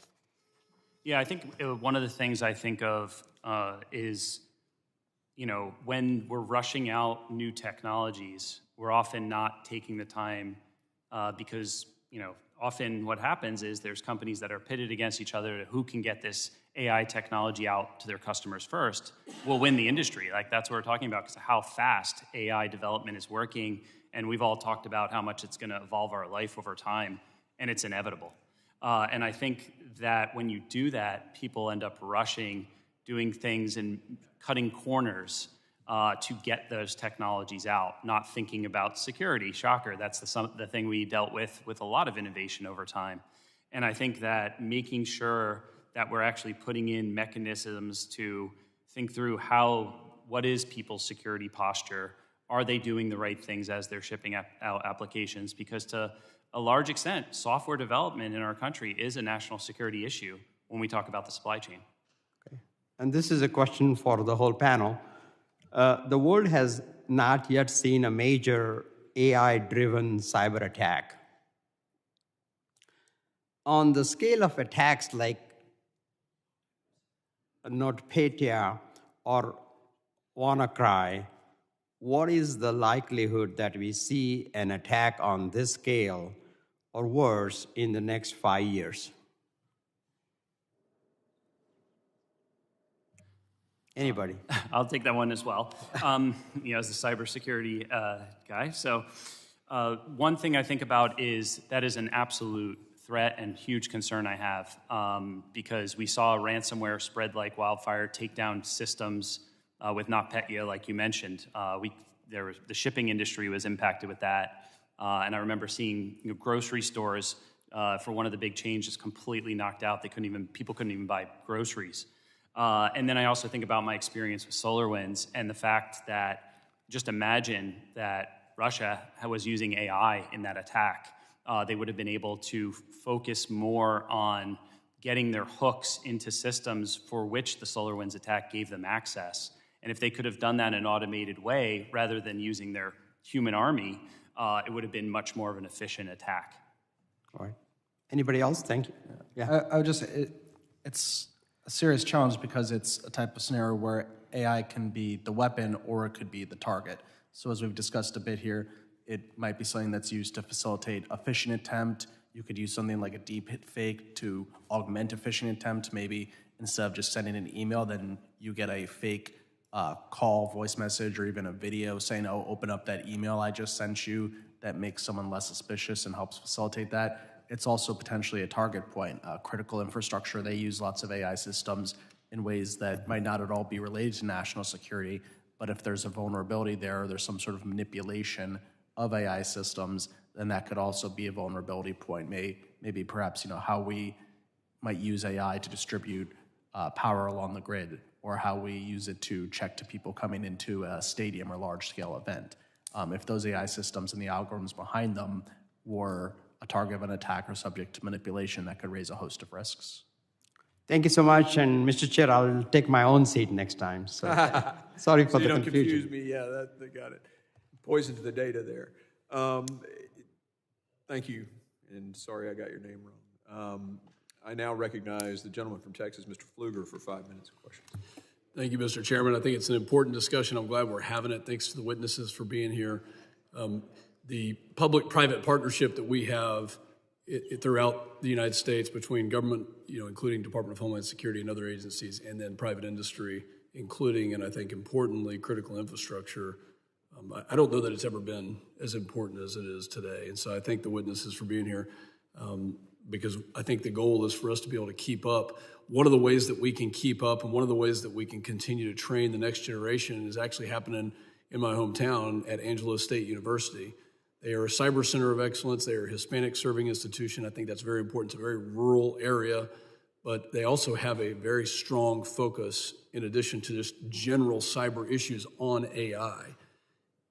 In San Angelo, we have Goodfellow Air Force Base, which is a joint intelligence training base. And so you pair these up together, you've got university work being done, you have the military that trains our intel professionals, a majority of them train at that location. And so I want to put a plug in there for that, and I may ask some questions on that, but let me go to Mr. Sikorski. In your testimony, you talk about how adversaries are leveraging AI, and I'd just kind of like to get whether it's phishing or some other older technique or whether it's a new technique, maybe talk to me about how you see adversaries increasing the scope, the scale, and actually the threat using AI. Yeah, it's a great question, Congressman. I think that, it goes to the question earlier, right? Like the what if some of the attacks we've seen in the past leveraged AI in a large scale attack. I also think about the evolution, right? So the first thing that the attackers went, and we're monitoring them, one of the things Unit 42 does is threat intelligence, so we're monitoring the dark web. We're seeing what they're talking about in their forums, what they're selling to each other, the access to networks, but also talking about how to leverage this technology to create really efficient attacks. The big focus so far has been on social engineering attacks, which means things like phishing, which we talked about, get you to click on something you wouldn't otherwise, and then also manipulate you to get like multi-factor authentication, where you need that extra token to log in. They're really focusing there as well. Where we start to see them, poking around is using AI to be able to do better reconnaissance on the networks they're attacking to know, what holes are in networks across the world. And then also they're starting to wade into how can they develop malware efficiently and variations of it so that it's not the same attack you see over and over again, which goes back to the point of how do you fight against that, which is you need to develop technologies that are really efficient using AI to see those variations. I want to ask all of you in the last 2 minutes to speak to this model that Angelo State University is using, where they're training students, and those students may go into the NSA, they may go into the military, they may go, in the private sector.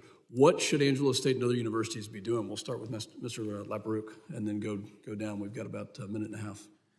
I'm not a hard science person, so I probably have less data than my colleagues, but I would just say I think I found in my field it's invaluable for people in the policy space like me to learn from the people who understand the tech and people who are developing the tech to learn from people who are experienced in policy, experience in protecting civil rights, civil liberties, and values.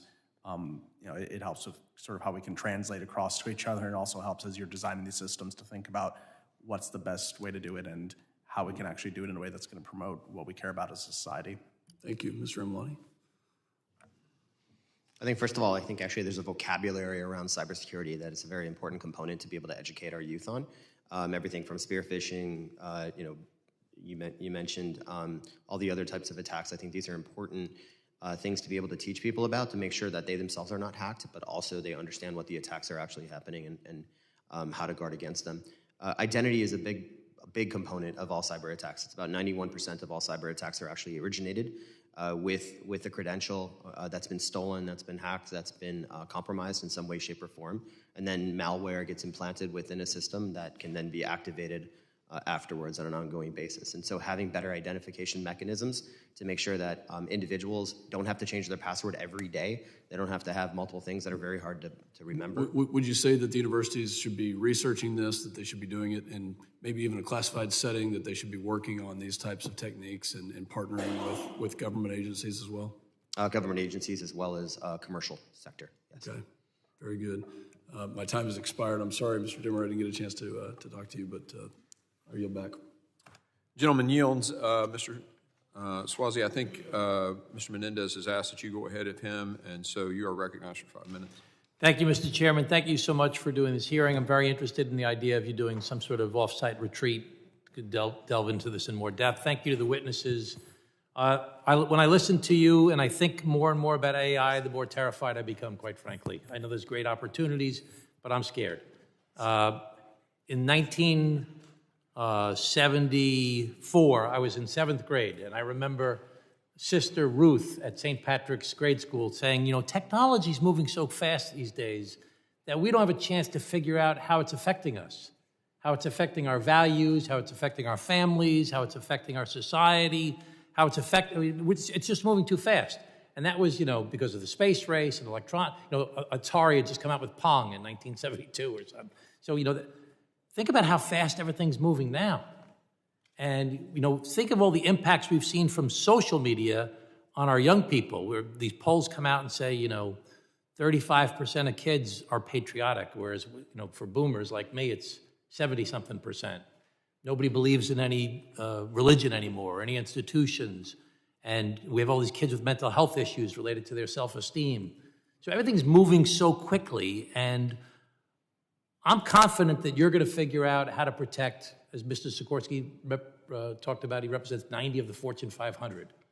And we're going to fight our way through to protect our businesses, to make sure that they're looking out for their security and interest.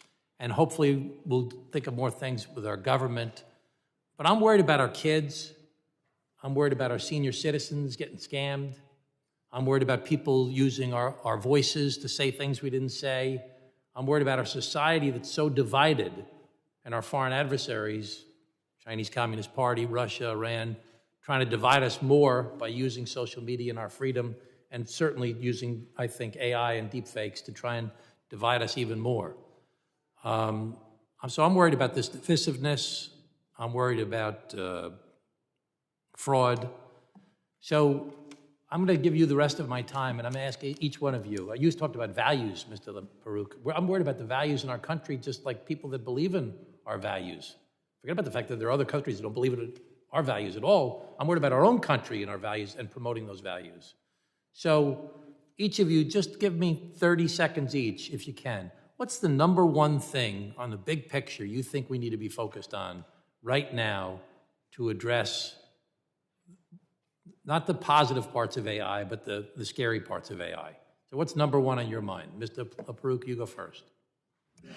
I would say it has to be a comprehensive approach from the creation of systems to input of data and inputting in proper situations to retrieval and use of results. And that's something that there have to be a lot of factors to bring together in the national security space because it's so often veiled in secrecy. That means we have to find mechanisms for transparency and oversight because you don't typically have that sort of light that you can shine on potentially in the private sector and business practices or even other parts of government. So I think we have to find ways to promote that oversight and making sure that we're upholding those principles for responsible use, even when you don't always have the same level of public insight. So oversight to watch the input of data? Oversight and everything from procurement to what data is being input to how you're using data, what kind of human review and corroboration you have, how much you rely on it. It has to be. That sounds awfully big effort. Okay, Mr. Amlani? I mean, as a father of 3 children, all of whom use digital tools regularly, I think, first off, we're placing a large responsibility on parents to be able to monitor the digital communications of our children.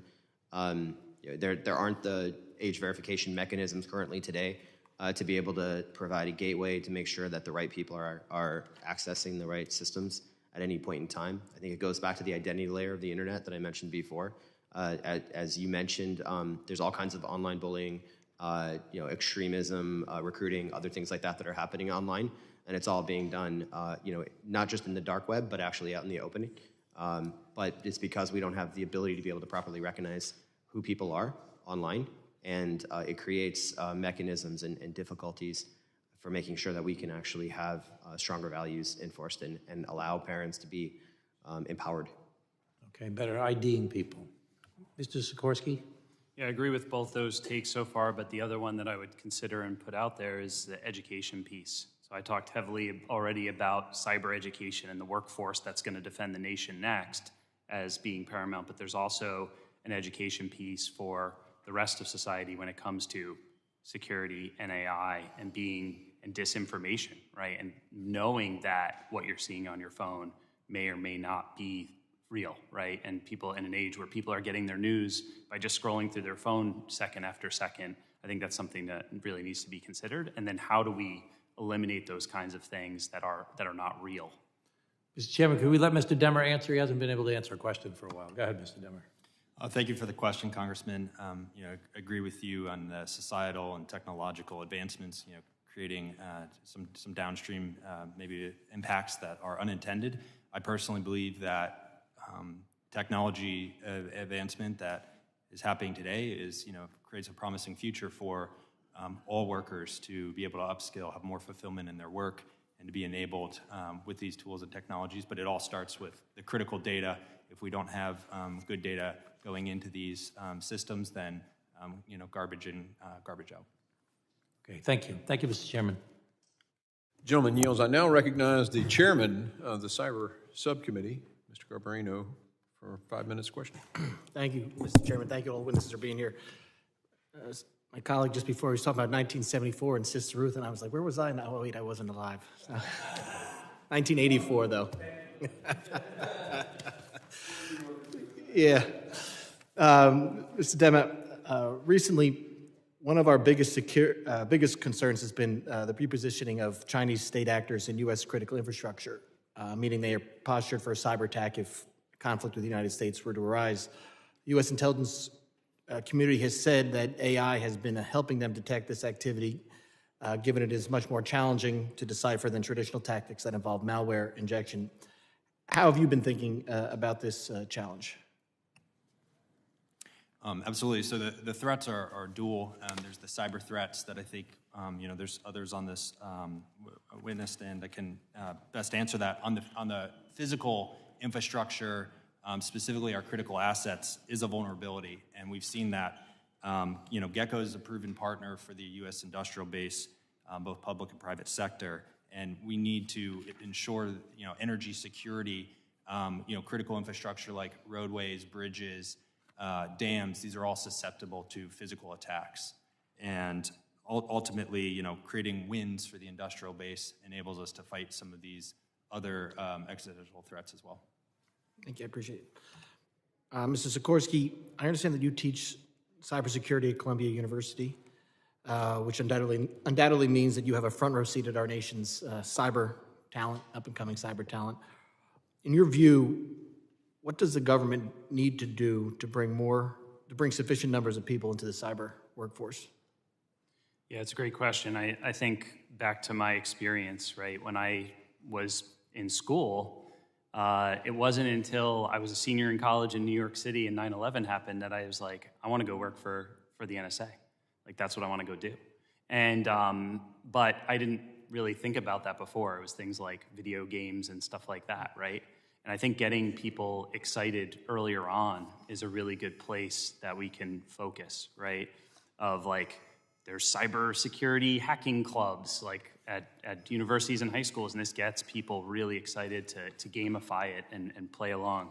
So I think, while we look at the workforce gap, I think as Palo Alto Networks goes, I already mentioned our workforce capability where we have like the Unit 42 Academy, we're bringing people in and who don't maybe have the hands-on experience. We're giving it to them with on-the-job training. And then I also think about government programs. Like when I went to the NSA, I was in a technical development program there where I got ramped up on all the things that I didn't learn during my education previous to that. So those types of programs that are feeders, I think, are really powerful in getting people to level up the skills that maybe they didn't get during college. So that was actually, you jumped, or pretty much already answered my second question. How does, well, not technically, not all the way. You have these clubs, you have these feeder organizations. What's Congress's role in further improving those? Or do we have a role? I mean, how do we, because it's, over 500,000 jobs, cyber jobs and openings in the U.S. I mean, that's what keeps me up at night, that we don't have the workforce to defend against these cyber attacks. So, and AI can only bring us so far. We still need that human element. So do we have a role, and what is it if you've thought that far? Yeah, I think absolutely do. I think there's an ability to create these types of programs, right, where it makes it really easy for people to apply and get into. To the point made earlier about, hey, it's hard to get into schools that have these programs available. And I think we often think that, it needs to be a very specific cyber program that they're doing. Some of it is they can learn those types of skills on the job when they get in, and it's more about building out the broad base of technical capability in our workforce. And I think that that's one great area.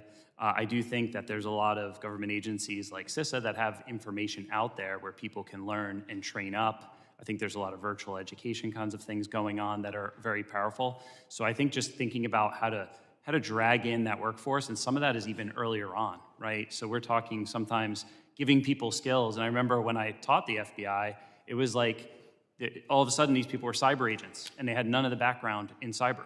And right, they know technical computer science background, and it was really challenging. So it's not just a snap your fingers, train them up in a month. Yeah. It starts earlier. Yeah, and I think I'm out of time, but companies, I think, need to start focusing on skills-based hiring instead of degree-based hiring. I think that'll help too. But Chairman, I yield back. The gentleman yields. I now recognize the congressman who represents Palo Alto, I think. Yeah. Mr. Swalwell for 5 minutes. Great. And Chair, thanks for holding this hearing. It was so important. Absolutely. And I think we're at our best as a committee when we're taking on issues like this. And I've enjoyed working with the gentleman from Long Island, Mr. Garbarino, on the Cyber Committee. I think we're doing a lot of good work there. Mr. Laperruque, I was hoping to talk to you a little bit about something that Californians are very concerned about, and creatives everywhere. The entertainment industry is the second largest jobs engine in California. And it's not just folks who are on screen, it's folks who are writers, editors, a part of the production teams off screen. And AI, certainly, it's the future. There's no ignoring it. There's no putting it back in the bottle. It's the future. And so we have to embrace it. We have to shape it, put guardrails on it and contours around it. But when it comes to the creative community, the example over the weekend of what happened to Scarlett Johansson with her voice essentially being stolen from her for an AI product, what should we be thinking about to make sure that we protect artists and creators from this, but still, as I said, embrace AI and recognize that this is where we're going?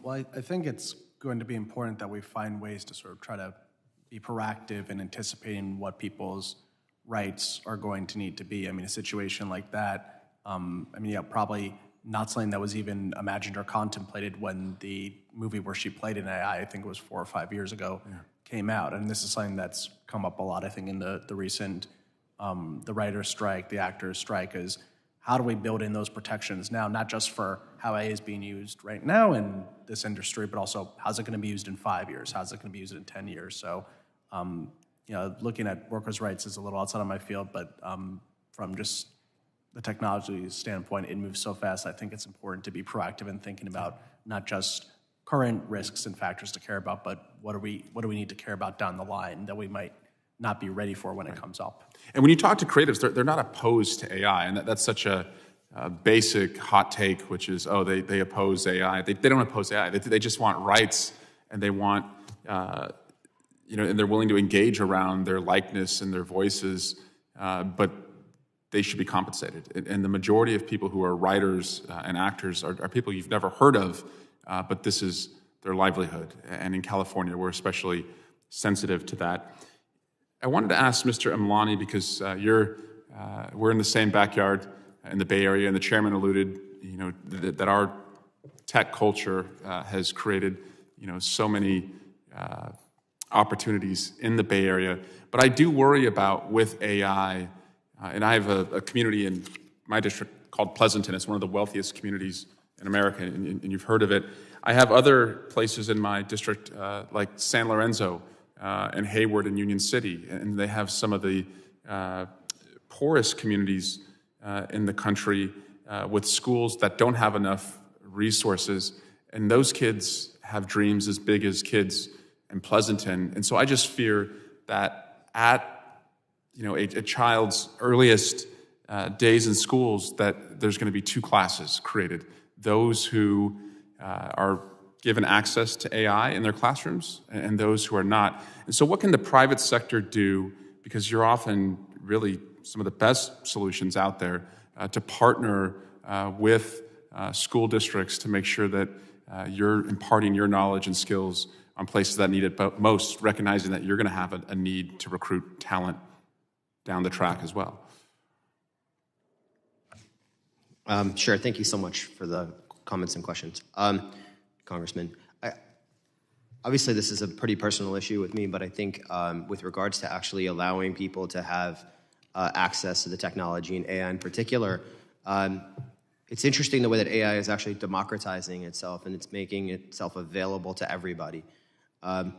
It's as much of a concern to make sure that actually everyone has access to it and is actually able to have these tools, but also people that have gone through large universities and master's degrees and PhDs, now a lot of that content and knowledge is available at people's fingertips who have never gone through any of those programs. And so, with different AI tools that are now available at people's fingertips, you can now code, you can now write apps, you can now create content. I've got my 12-year-old creating music right now. This type of democratization of the AI capabilities is both an opportunity, but also a massive threat.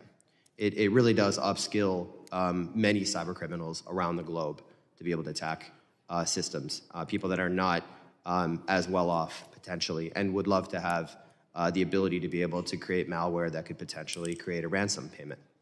And so those types of opportunities to be able to educate the youth and make sure that they know how to use it responsibly and for the right aspects are something that I think our society needs to embrace and do a lot more of. Great. Thanks. Thanks again, Chairman.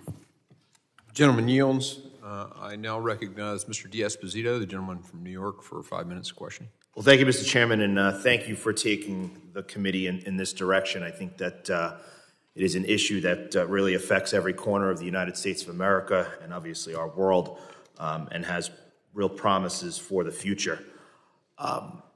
Just last week during Police Week, I chaired an Emergency Management and Technology Subcommittee hearing with the Law Enforcement and Intelligence Subcommittee hearing about the use of drones in the first responder world. And we heard a lot about the expanding field and how law enforcement agencies are utilizing drones to assist them in doing their job. And I have to say, as someone who spent a career in the NYPD, it was good to hear and promising that they're embracing technology about how to handle the issues that are plaguing so many cities across this country. Obviously, as we embrace technology and as the field expands, we meet challenges and we find challenges. So listening to all of you speak about the power of AI to assist the United States from attacks from our enemies, it seems that there may be a space for AI in these drones. So generally speaking, any of you could answer, is AI already being used in drones either by those in law enforcement, the government, or privately? Congressman, thank you for the question. Being in a related field with doing wall climbing robots primarily, I can say that AI is useful for using these smart tools properly. Everything from localizing data, ensuring that the data point is synced to the location on a real-world asset, to processing millions of data points, or in this case, visual images. We heard a little bit earlier, drones being used as well to secure the border. So there are definitely applications here for that. Yeah, and you mentioned data. So obviously, drones are utilized by law enforcement to collect that data, whether it's audio, visual, location data, GPS. among others. So that information that's collected needs to, we need to make sure that it's collected correctly and obviously kept private. So is there a role that AI can play in ensuring that this information remains secure and doesn't give the bad guys access? Absolutely, and I defer to my fellow witnesses here on specific policy recommendations for cybersecurity. But Gecko collects data, massive amounts of information on the physical built world, and we take the very seriously the responsibility of securing that data, following requirements like NIST 800-171 and NIST 800-172 for these standards of securing the data, and also providing training to the entire workforce so that they know how to properly handle any type of information, or classified information. Any of the other witnesses have recommendations with regards to that? Yeah, I could just add that, securing the models, the data that's used to build them is critical. One of the things we deal with the most when doing incident response, especially, ransomware attacks have actually shifted. They don't no longer encrypt files on disk anymore. They just focus on stealing data and then use that to extort victims. And so securing the crown jewels of data, which is what most entities have, is paramount. During the, I'm sorry, Mr. Amlani, did you have something? Sure. This is at Defense Innovation Unit for the Autonomous Systems portfolio.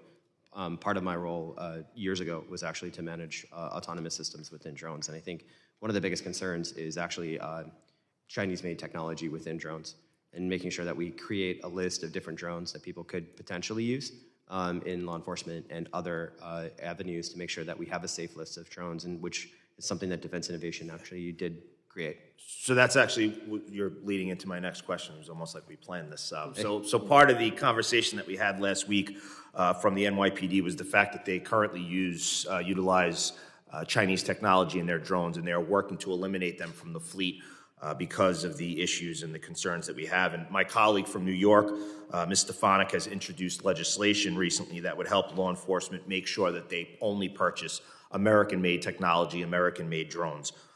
But obviously, those Chinese drones are still in our atmosphere, still being utilized by first responder and law enforcement agencies. So just quickly, how can AI help us mitigate the threats that they pose?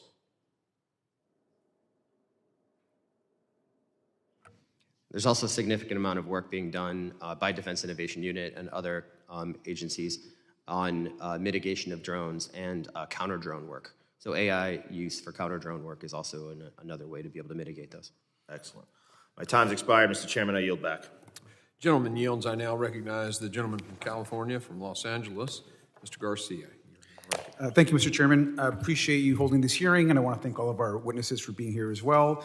It's truly amazing how fast AI has evolved and continues to evolve every day. And it used to be something, of course, a lot of us would read about or see in movies and read about in science fiction novels, and that's changed so much. And just the progress of AI in just the last 6 months to a year has been startling, but also I think shows the promise of what AI can actually do in our lives, and how it can also improve our lives as Americans and as a world.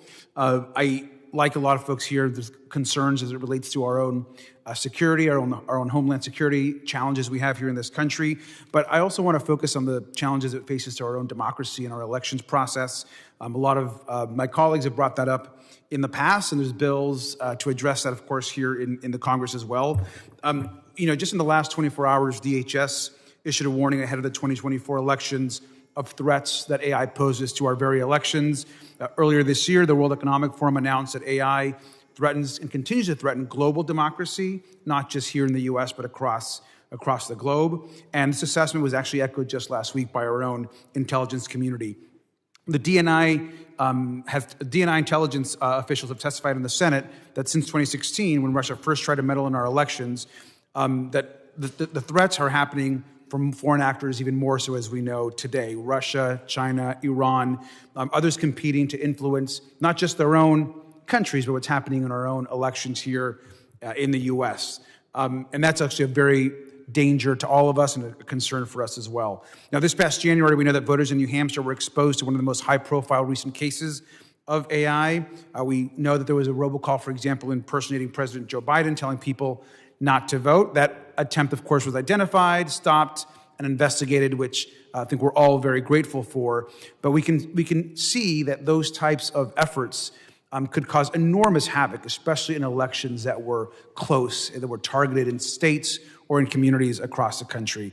We already know that there's been unsuccessful and successful attempts to undermine our elections in 2016 and 2020, and folks are trying to do it again in 2024.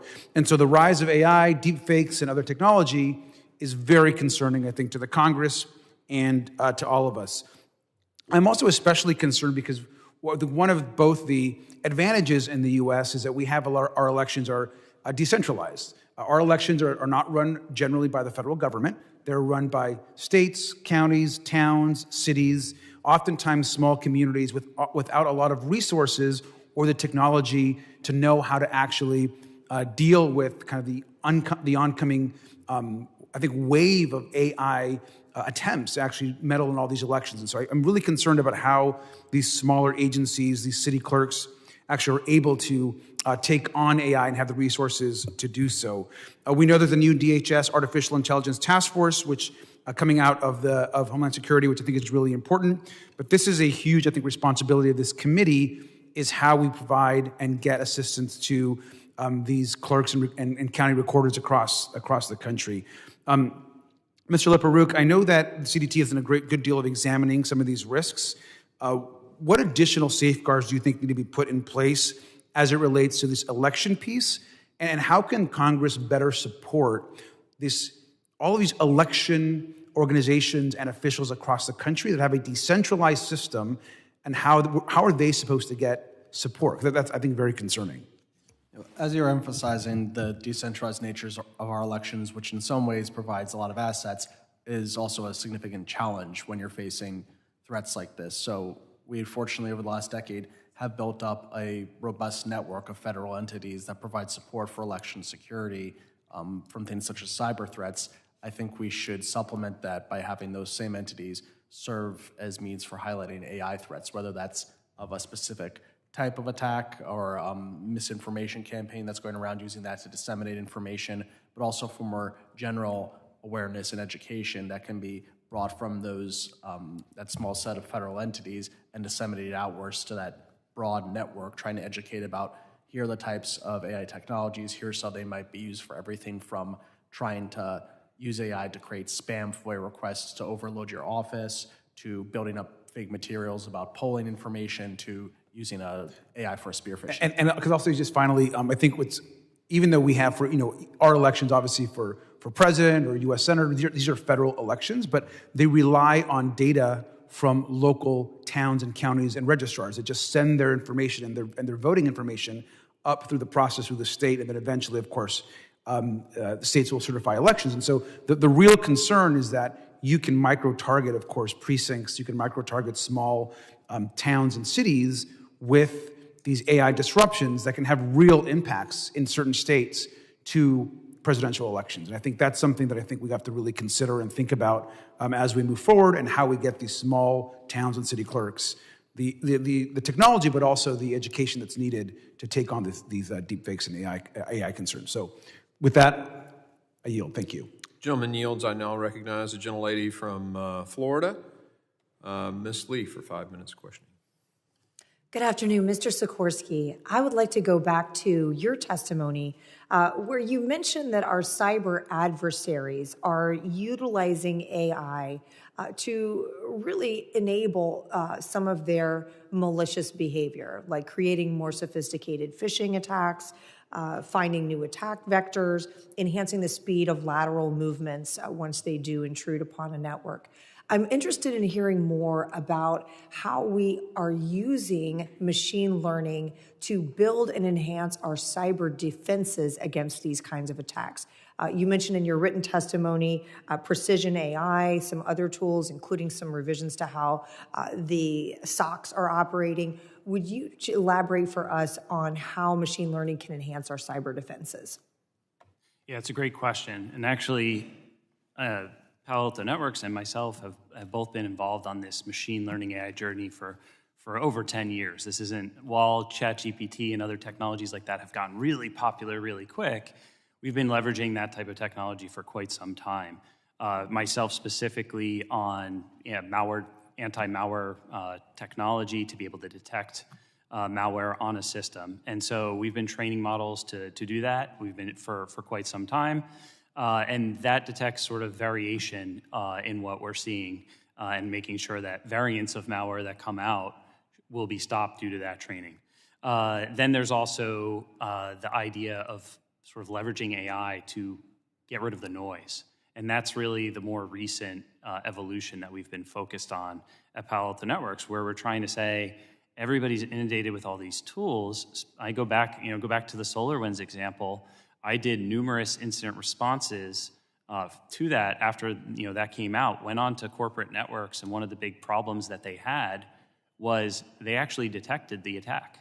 They detected the malware being dropped on a system. They detected the lateral movement, but they didn't know it was there because they were flooded with so much noise. And so what we're doing is we're taking our technology and very much focusing on how to put these alerts together, reduce the amount of information so that the brains of the analysts, who, by the way, are getting burned out by having to look at so much data that makes no sense to them, instead it gives them a chance to zero in on the attack, figure it all out, and then actually move the needle. You also mentioned in your testimony at a point about the unintended consequences of disclosure, and I'd like to go back to that. Particularly raise a concern that public disclosures that require information about how we are using AI to train and defend networks, that requiring disclosures of a certain type could unintentionally create a roadmap for the cyber adversaries and reduce our overall security.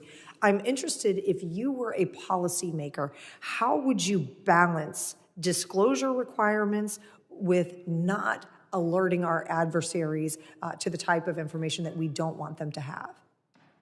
Yeah, that's also a great question. I think about, it's all about what is your end goal with respect to the AI that you're trying to get to customers or to protect a network. I think you got to think about the risk level involved there and think about the trade-off, right? The more that we regulate things and think about what's there and really put a lot of pressure on oversight, it could slow down the innovation and the protection. I think it's the appropriate thing to do when we're talking about somebody applying for a home loan or something like that, thinking about every step of the security process with that. I think when we start to talk about cybersecurity, we got to focus on what is the data. And is the data the ones and zeros, the malware, the detections to be able to eliminate attacks, and how important that is to make sure that we continue to make a difference with the technologies that we're building on the cyber war that we're all out there fighting day in and day out. You also mentioned, that reminds me of the concept of secure by design. Is that something, I know it's something that we need to be contemplating as we analyze internally what to regulate and in what manner.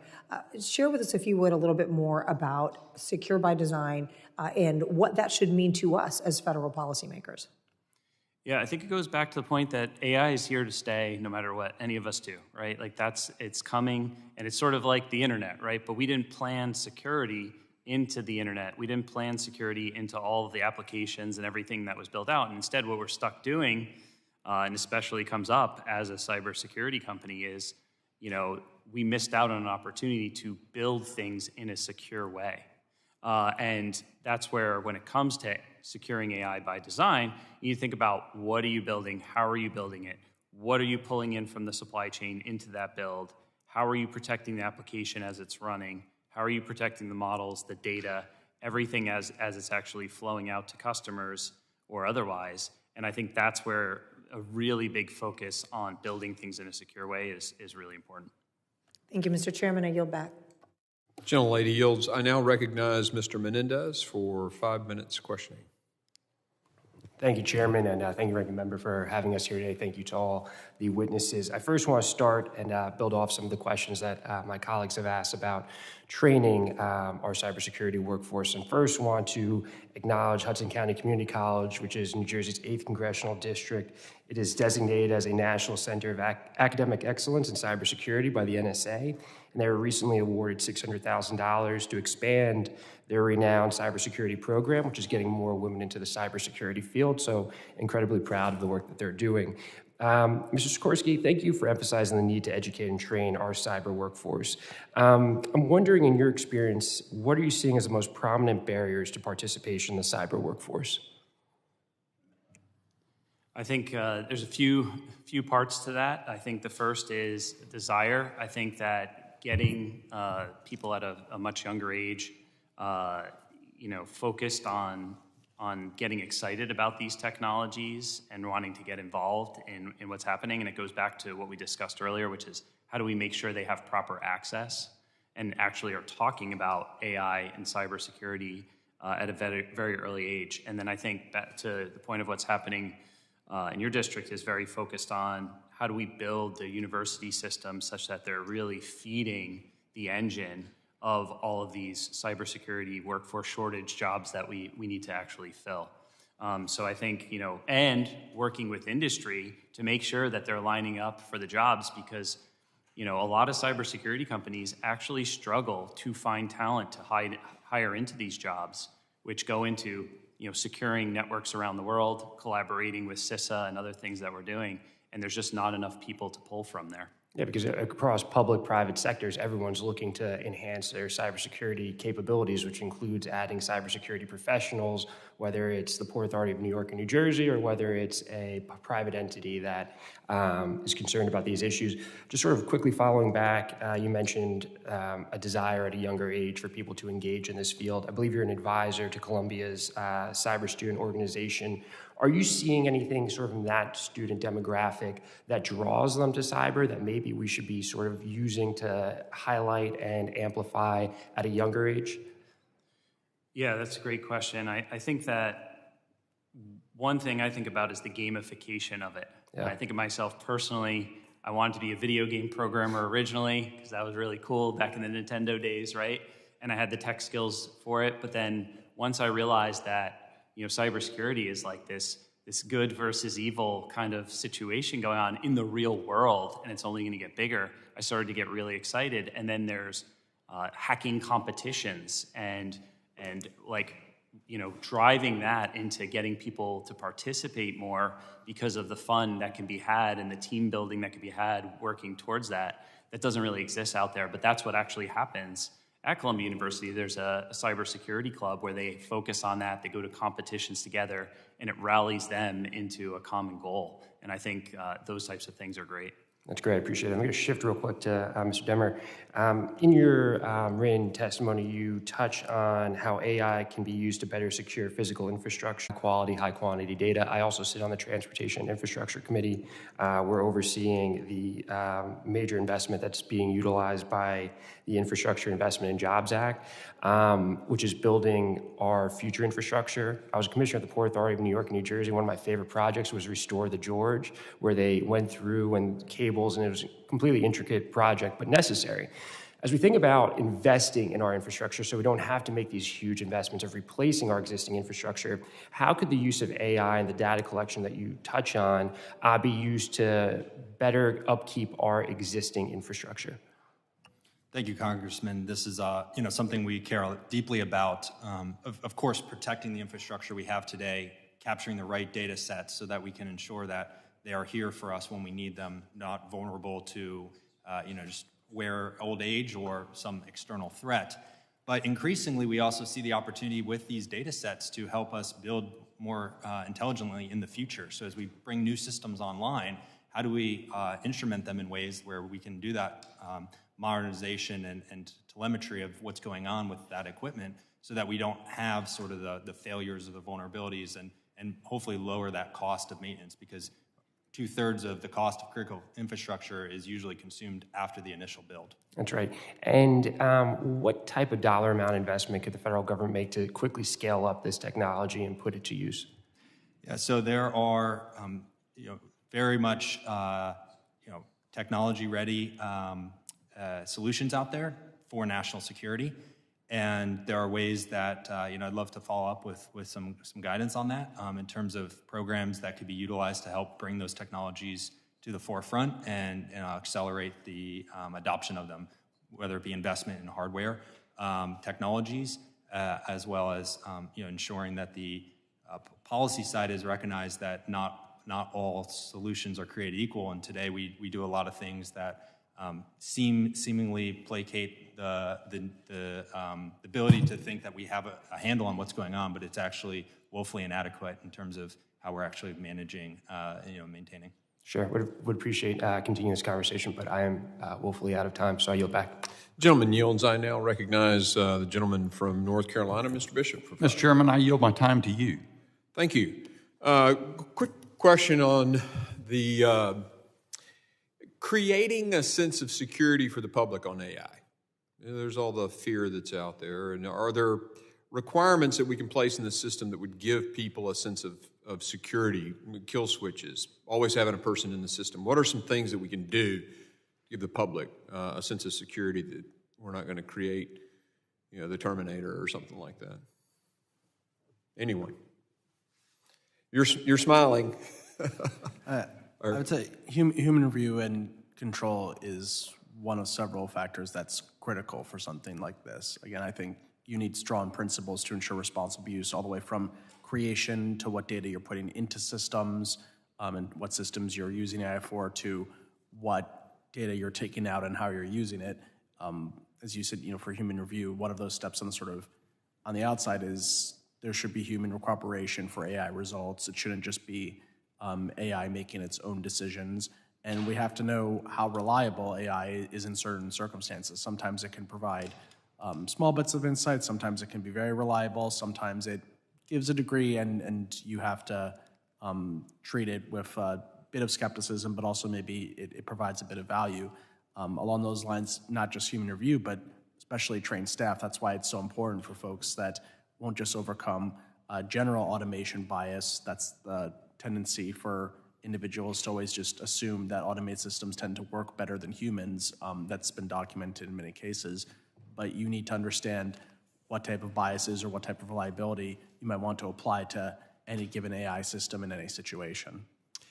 Mr. Amlani, Mr. Laperruque has said some negative things about facial recognition earlier, I think, if I heard it. Maybe not negative, but concerning.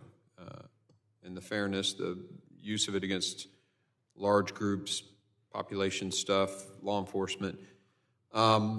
What's your thoughts on the reliability of facial recognition? And since this is your field, is there something, I'm aware in my district of a company that has the use of the three-dimensional vasculature in the hand, for example, which apparently, according to them, hasn't failed, but facial recognition has failed.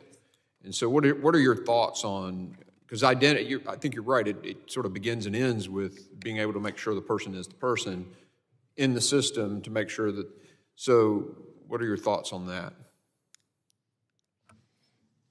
Thank you, Mr. Chairman. This is actually a really important question. From even going back to your prior question about building confidence in individuals and systems in AI, I think it ties to that as well, which is fundamentally, post 9/11, after the terrorist attacks, one of the steps that we did is we actually federalized a workforce and created TSA.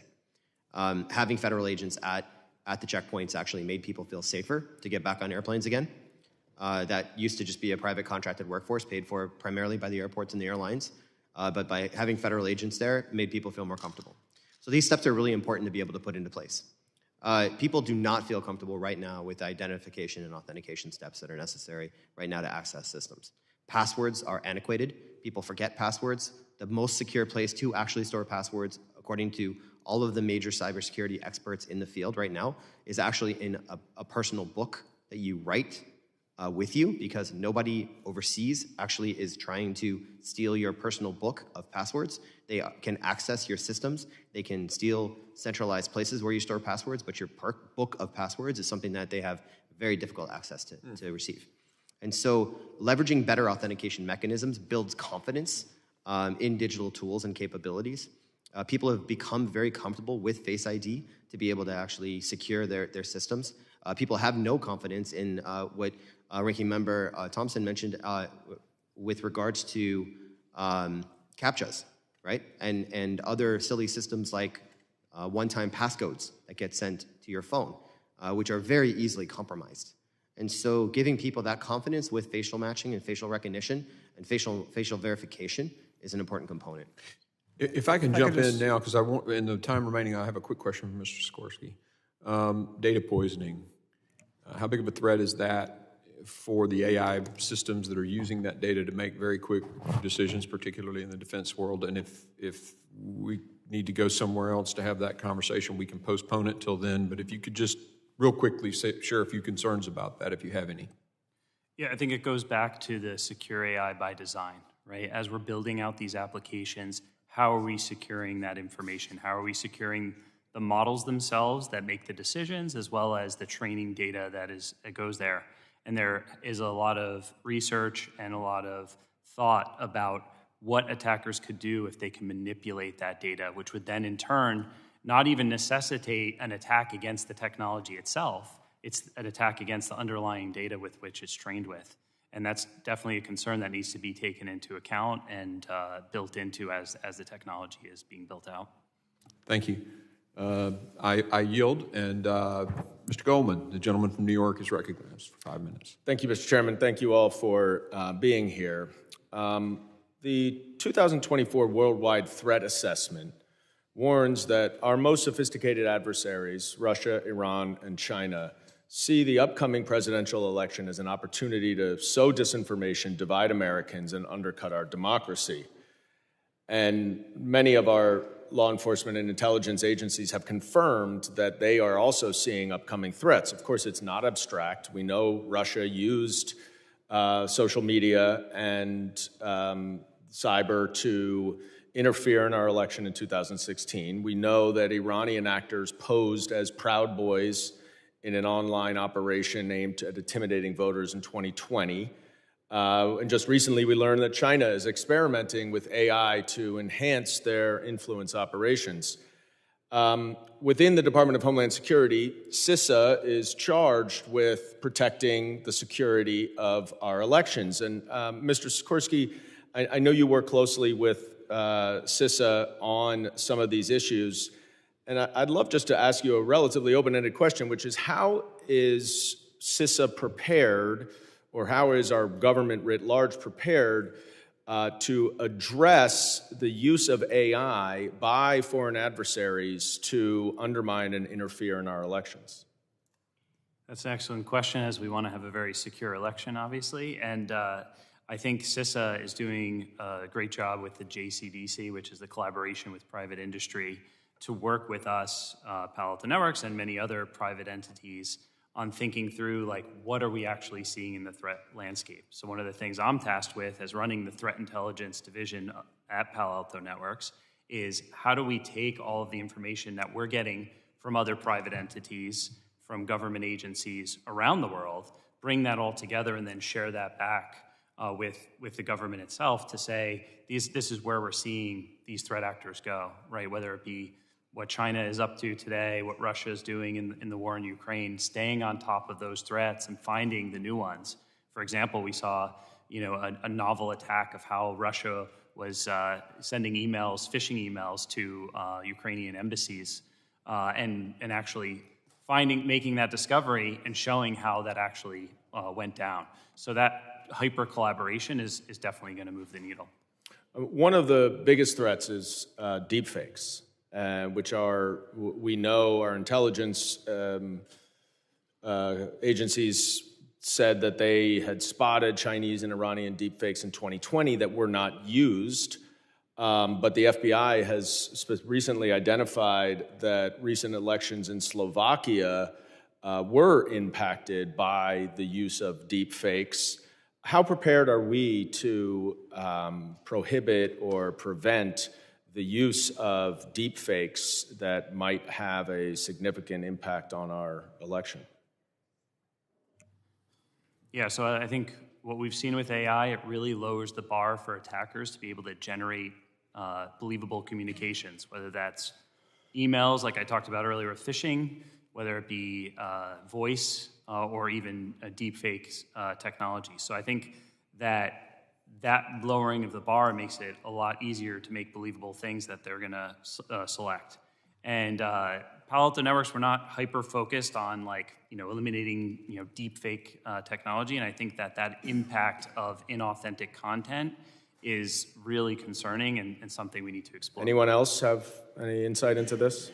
Yes, at iProov, we are actually obsessed with detecting deepfakes. That is actually what we do. We use screen lighting from a cell phone screen or a desktop screen that reflects against live human skin, calculating 3D geometry, making sure that it's a live human being, including skin translucency, all simultaneously while you're actually recording a video or doing a biometric match, and verifying that it's a live human being and the right person at the right time, with being there at the creation of the video is an important component that you can then tag the video and verify that it's in fact not a deepfake. And are you coordinating with CISA on this? No, we have not been asked by CISA. Mr. Laperruque? Yeah, beyond just the strict cyber risks, I mean, deepfakes is something that our elections team and misinformation in general has highlighted that one of the risks is the liar's benefit, that, in addition to misinformation going out there, then this is something that when you're evaluating truthful information, someone could just say, no, that was just a deep fake, no, that was just misinformation. It's not just the initial itself misinformation, is trying to create an entire ecosystem of uncertainty. So that's to emphasize why it's such a significant threat and why we need to make sure that we have clear information and ways of trying to debunk this that are reliable. Mr. Chairman, I know that you and he's not here, but you and many of the members on this committee are concerned about election security, and I would just urge you to encourage some of your colleagues who are trying to interfere with law enforcement's efforts to coordinate election security and prevent election interference with the cyber companies through which the adversaries try to influence. And I hope that we don't see any more members of the Republican Party trying to cut funding in CISA, and that we work closely with CISA to make sure that our elections are safe. And I yield back. Mr. Goldman yields. The chair now recognizes Mr. Crane from Arizona for his 5 minutes. Thank you, Mr. Chairman. I realize that this hearing is about utilizing AI to bolster Homeland Security. I want to bring up an interesting meeting I just had in my office before coming to the committee. I was with one of the largest tech companies in the United States and arguably global companies. And they were talking about major cybersecurity attacks that they're seeing. I was told that they used to see attacks in the range of tens of thousands a day. They're now seeing attacks to the tune of about 150,000 a day. Mr. Demmer, Mr. Sikorski, is that consistent with what you all are seeing and hearing in your space as well? An increase in cyber attacks? Yeah, yes, that's a great question. We've actually seen a great increase in cyber attacks, and the number of pure attacks that we're stopping in a per day basis across all of our customers, which is 65,000 customers, is in the billions. Per day. Now, actual net new, it's in the millions, but that still gives you a sense of how many new attacks are going on, and then we see the cadence of ransomware attacks and extortion continuing to increase as all these ransom gangs have evolved.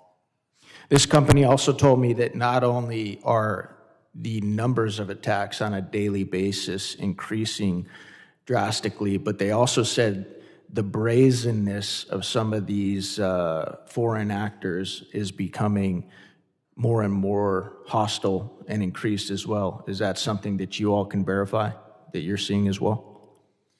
Yes, I think the days of a ransomware attack where they just encrypt files and you're just paying for a key, we actually miss those days because now they're stealing the data and harassing our customers to get ransomware payments. So they're taking that data, which has their customer information, patient data in some instances, threatening to leak that out and really going to what I call a dark place of like the level of harassment they're willing to go to. They're sending flowers to executives, and they're even going after companies' customers, pretending to spam them as the company, when in fact they're the threat actor harassing their customers and then leading to getting the payment that they're after. My real question to you guys is, what do you attribute this stark and drastic rise in aggression and the amount of cyber attacks that we are now seeing against our own corporations and also our infrastructure? Mr. Demmer, I'll start with you. So thank you, Congressman, for the question. My expertise really lies on the physical infrastructure, the critical assets that we help maintain and protect. I can say that the threats are arising on our critical energy systems, on our infrastructure like bridges and roadways and dams. And although we haven't seen the pace of attacks that we are seeing on the cyber side, it is a real vulnerability and a risk as our infrastructure ages and has more vulnerabilities. And so it's something that our company is... What about you, Mr. Sikorski? I think the threat actors, specifically in crimeware, when we talk about ransomware, have become a business where it's actually not the same hacker who's breaking in and then doing the ransomware and everything else. It's actually one group breaks in and then they sell that access on the dark web to ransomware gangs who are almost like franchises, like McDonald's or something, where they pop up, they have a reputation score of how likely they're to do what they say they're going to do about giving the data back, and that enables them to build the relationships and get the access they need. And so it's operated like a 9-to-5 job for some of these ransomware operators. Let me ask you something more pointedly. Do you believe that some of these nation states and some of these foreign actors, do you think that they sense weakness here in the United States? Do you think that has anything to do with it? So I don't think that I could speak to if they sense weakness or not. I think it's more an opportunistic thing from what I see. We've seen them leverage vulnerabilities. Did those opportunities, sir, were they not present a couple years ago? I would say those opportunities have always been present. There's always been vulnerabilities in systems. However, the availability and opportunity for them to figure out how to get in has increased. They are better enabled, and now that they're operating in this model, and it makes them more efficient and able to pull out over attacks. What do you think we could be doing?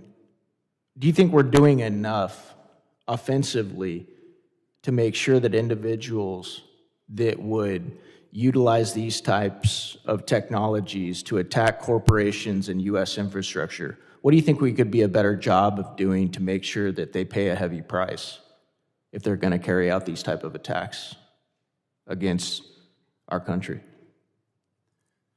Yeah, that's a great question. I think when I think about, I'm not a policymaker as far as thinking what's the best stick to have when it comes to dealing with a cyber threat. One of the things that I'm always focused on is on the defensive side, right? And how do we make sure we're doing everything we can to secure, and then opening all the lanes for sharing on the threat intelligence front, which is big steps and strides we have made in recent years, the last few years. All of this collaboration that's happening is moving the needle, and I think that'll help a lot us stay in front of what the adversary is. That being said, we're in an arms race right now on AI, right? And the defenders need to win here, because one opportunity we have is we could use AI to remove all those vulnerabilities I was talking about before the threat actors can use AI to find them. Thank you. Thank you for the extension. Mr. Chairman, I yield back. The gentleman being last gets some extra grace, as did Mr. Goldman. The gentleman yields. I now recognize Mr. Kennedy from New York for his 5 minutes of questioning. Thank you, Chairman, and thank you to the ranker, and thank you to the panel today for your testimony. We're hearing a lot about advancements in AI and the upcoming election. It's a historic election. We want to make sure that it is secure. And as November approaches, there's more and more concern about those that would seek to undermine our election. As a matter of fact, just last week, a report from the Department of Homeland Security warned, and I'll quote, as the 2024 election cycle progresses, generative AI tools likely provide both domestic and foreign threat actors with enhanced opportunities for interference by aggravating emergent events, disrupting election processes, or attacking election infrastructure. So I worry about the rapid advances having an impact on the election as we're discussing here today. The Cybersecurity and Infrastructure Security Agency is responsible for election security. Mr. Laperruque, how can this agency best support election officials and United States voters so that they can trust the authenticity of the content that they're seeing when they see information online? Well, as I said before, I think this is an area where we can learn a lot of lessons from what we've taken in cybersecurity space over the last 5 to 10 years, using these type of federal agencies to distribute information out to the huge range of local election administrators as well as the public, and that can come from both providing education about how these technologies work, how threats work, what to be aware of, as well as information about specific threats if there is something on our monitor, some sort of common deep fake technique, some sort of new type of attack, providing information in that field. It's something where, because our election system is so decentralized, and because there is a lot of information out there, sort of acting as that hub of getting out good and useful information and warnings can be very important. And what do you foresee as a role for the Cybersecurity and Security Agency in authenticating content online in regards to the upcoming election? I think that would be a much more challenging question if we're talking about just content from any lay person, as opposed to a message that may be targeted at an election administrator. That's something that our elections team, which is separate from my work, does a lot of research into. So I would encourage continued work with them. They're always happy to provide thought and detailed research into this space. Great, thank you. And then, Chairman, I know Chairman Green earlier mentioned his community, but I want to plug the University at Buffalo, which established the UB Institute for Artificial Intelligence and Data Science to explore ways to combine machines' ability to ingest and connect. In 2021, just this past year, the New York State budget included $275 million for the University at Buffalo's new AI Center. So, Mr. Amlani, when you're searching for universities with your 15-year-old, you should look at Buffalo and the engineering school that they have there right in the heart of my community. But how can we better harness the institutes of higher ed, especially our public institutions, for getting at this cutting-edge technology? And while they're training up our youth in this new technology, how do we make sure that they're developing it in a safe way regarding AI?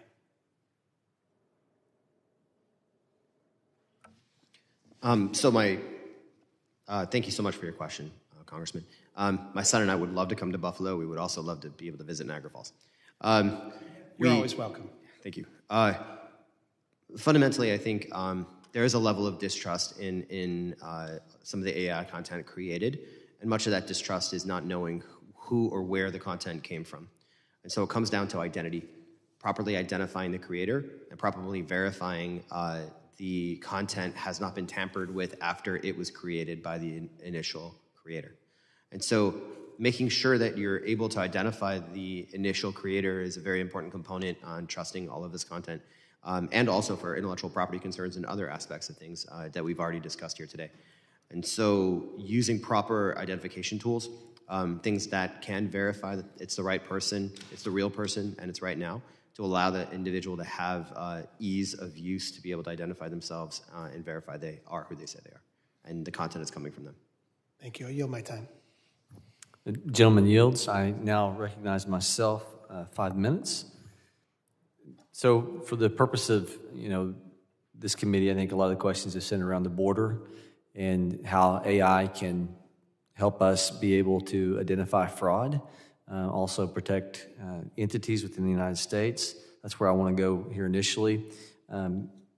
The ability of your company to help bolster border security, for those of you that are representing the free market, I really, Mr. Sikorski, you had alluded to, I've got some information here, where AI-powered co-pilots, my understanding, it's a natural language assistance that can yield, you guys state, multiple operational advantages.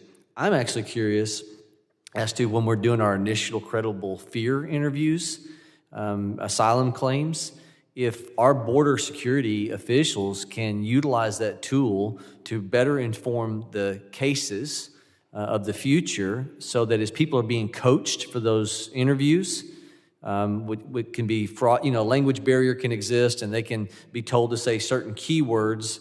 Are you all or anyone on the panel aware of how we can make sure that we can get to the depth of fraud for our officers to be able to use AI to be able to get past a language barrier that can be used as a defensive mechanism to the benefit of those who are applying, help us get to the truth of the matter? Yeah, it's a great question. I think I'll take from my experience helping to create that technology at Palo Alto Networks. So when we say co-pilot, what we mean is you have a human who's using technology to find new threats, right? That's what we sell. But it's very difficult to use. So what we end up doing is we built these technologies called co-pilots for our products so that users can engage very quickly to ask questions. Just, and then the AI will process the question and give them the answer that's there, so that they don't have to figure out all of the complexities of our product. I think what you can do is you could take what we've done in that capacity and apply that to a use case like what you're talking about, where you can say they get a co-pilot and they're paying attention to what they're collecting, what information, and the AI maybe says to them, hey, I saw it differently than you saw it when I feed all this in and put it against my model. And then you could put the two side by side, and it's sort of like Iron Man, where you put on the suit and you're more powerful than you were before. And that's sort of one area I would think to go into. So to elaborate, if I'm understanding you correctly, you do think that CBP officials could be empowered in those moments to help inform the case. But I'm assuming there's also the defensive mechanism that someone crossing illegally with a credible fear asylum claim wanting to be fraudulent could also use that technology to time delay, read the question, and then I'm assuming the technology is moving there where they can get a response to help their case also that's AI generated. Yeah, I'm definitely not an expert on, the border and how those policies are to figure out, what the best way is on immigration and other things. However, the thought process is the types of things we're doing with AI to enable customers or prevent cyber threats, the model is similar for really anybody who's collecting data to make better decisions that they might not otherwise do by themselves.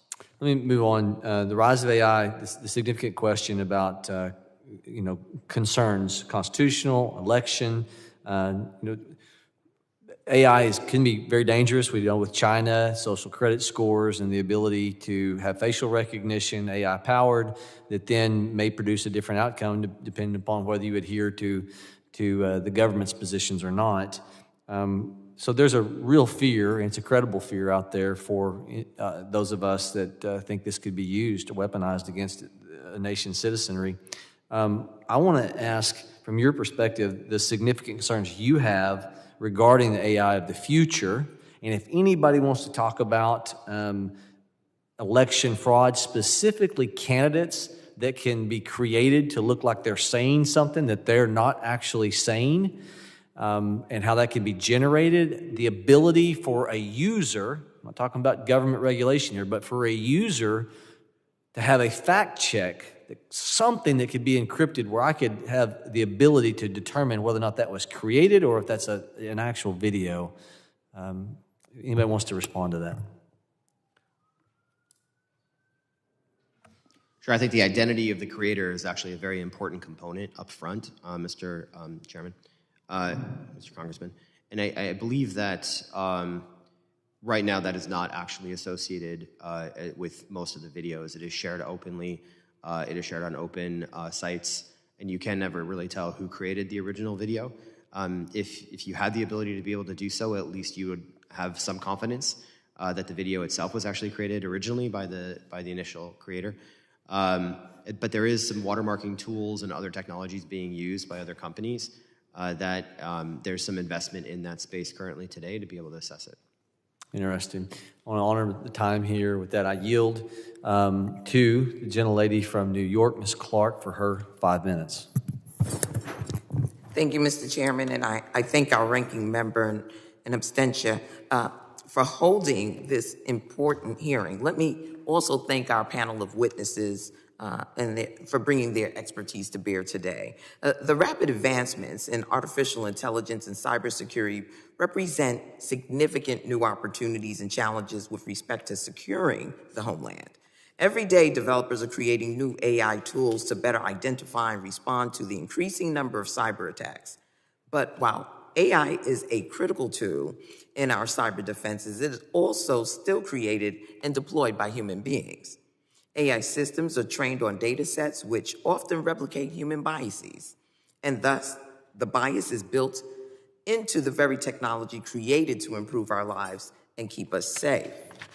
For example, AI designed for law enforcement purposes that was trained on historic police or crime data may serve to reproduce or expand existing inequities in policing, as those are not an accurate reflection of crime, but rather of police activity and crime reporting, which can be fraught with bias. While artificial intelligence and cybersecurity will remain important elements defending the country, these are not just technological issues, but critical civil and human rights issues as well. To that end, Mr. Chairman, I ask unanimous consent to enter into the record an insightful article on this topic published in Wired. Without objection, so ordered. Thank you, Mr. Chairman. This article, written by Nicole Tisdale, a former staffer of this committee and the National Security Council, provides valuable context on the societal impacts of cyber threats, the need for inclusive cybersecurity strategies. Developers and deployers of artificial intelligence, whether in the realm of securing the homeland or providing a service to consumers, must be thoughtful and intentional in the creation and rollout of this technology. Similarly, we as policymakers must be deliberate and meticulous in our choices as we work towards major legislative efforts, such as creating a framework for the use of AI and securing the homeland, as well as in crafting a comprehensive data privacy standard, which remains foundational to our work on AI and the range of other issues. We must all take care to ensure that civil rights and the principles of our democracy are baked into this emerging technology, because once it gets out, there will be no putting the genie back in the bottle. Mr. Sikorski, you've encouraged the government to consider different standards for different use cases, recognizing that certain uses of AI may not pose the same civil liberties concerns as others. Can you elaborate on why you think such differentiation is important and how you think the federal government should identify which uses of AI should trigger heightened security while keeping American civil rights top of mind? That's an excellent question, Congresswoman. I think about, whenever you're applying security to something, people see it as an inconvenience. They don't want to do it. So, and especially when it comes to innovation as well. People are moving very fast with this technology, and we need to think about security as we do it rather than just rushing to get it out there. Because like you said, it's unstoppable once it's out, right? The genie's out of the bottle. So I think that when I look at cybersecurity specifically and the defense challenges we have, we spoke earlier about the amount of threats and the amount of attacks going up over time. And that our adversaries, we also touched upon, are leveraging AI and trying to figure out how they could produce more attacks leveraging AI. So it's very important, I think, to keep innovating very quickly on the security side and focus on, well, that data is the ones and the zeros, the malware, the what's happening on a system, what is vulnerable, and using that as the inputs to make the decisions. I think when it comes to things like you mentioned, policing, you could go to employment, credit, education, college application, wherever this ends up going, it's important to really take a look at those high-risk cases and take an approach to regulation that has a purpose and why you're doing it. Because in those impacts, it's really impacting people's lives in a way that maybe with cybersecurity, it's like we're helping people's lives by preventing them getting attacked. Very well, thank you. Mr. Laperruque, do you agree that we should have different standards for different use cases? And what use cases do you believe pose the greatest civil rights and privacy risks? And other witnesses are also welcome to chime in. There are certainly some types of oversight that should be universal. A lot of the principles I'd mentioned for ensuring accurate results and efficacy, you'd want to apply across the board. But at the same time, there are certain forms of AI that do create heightened risk to individual rights and liberties that we do need to have heightened standards and safeguards for. Any type of AI, for example, that might be used to help make a designation that an individual should be the target of an investigation, subject to surveillance, or arrested. That's a obvious example where there's severe rights impacting ramifications to a use of AI that would warrant heightened scrutiny and a number of extra safeguards you would probably want to have in place to make sure that uses are efficacious and that you are not having problems such as the biases that you've mentioned. The gentlelady yields.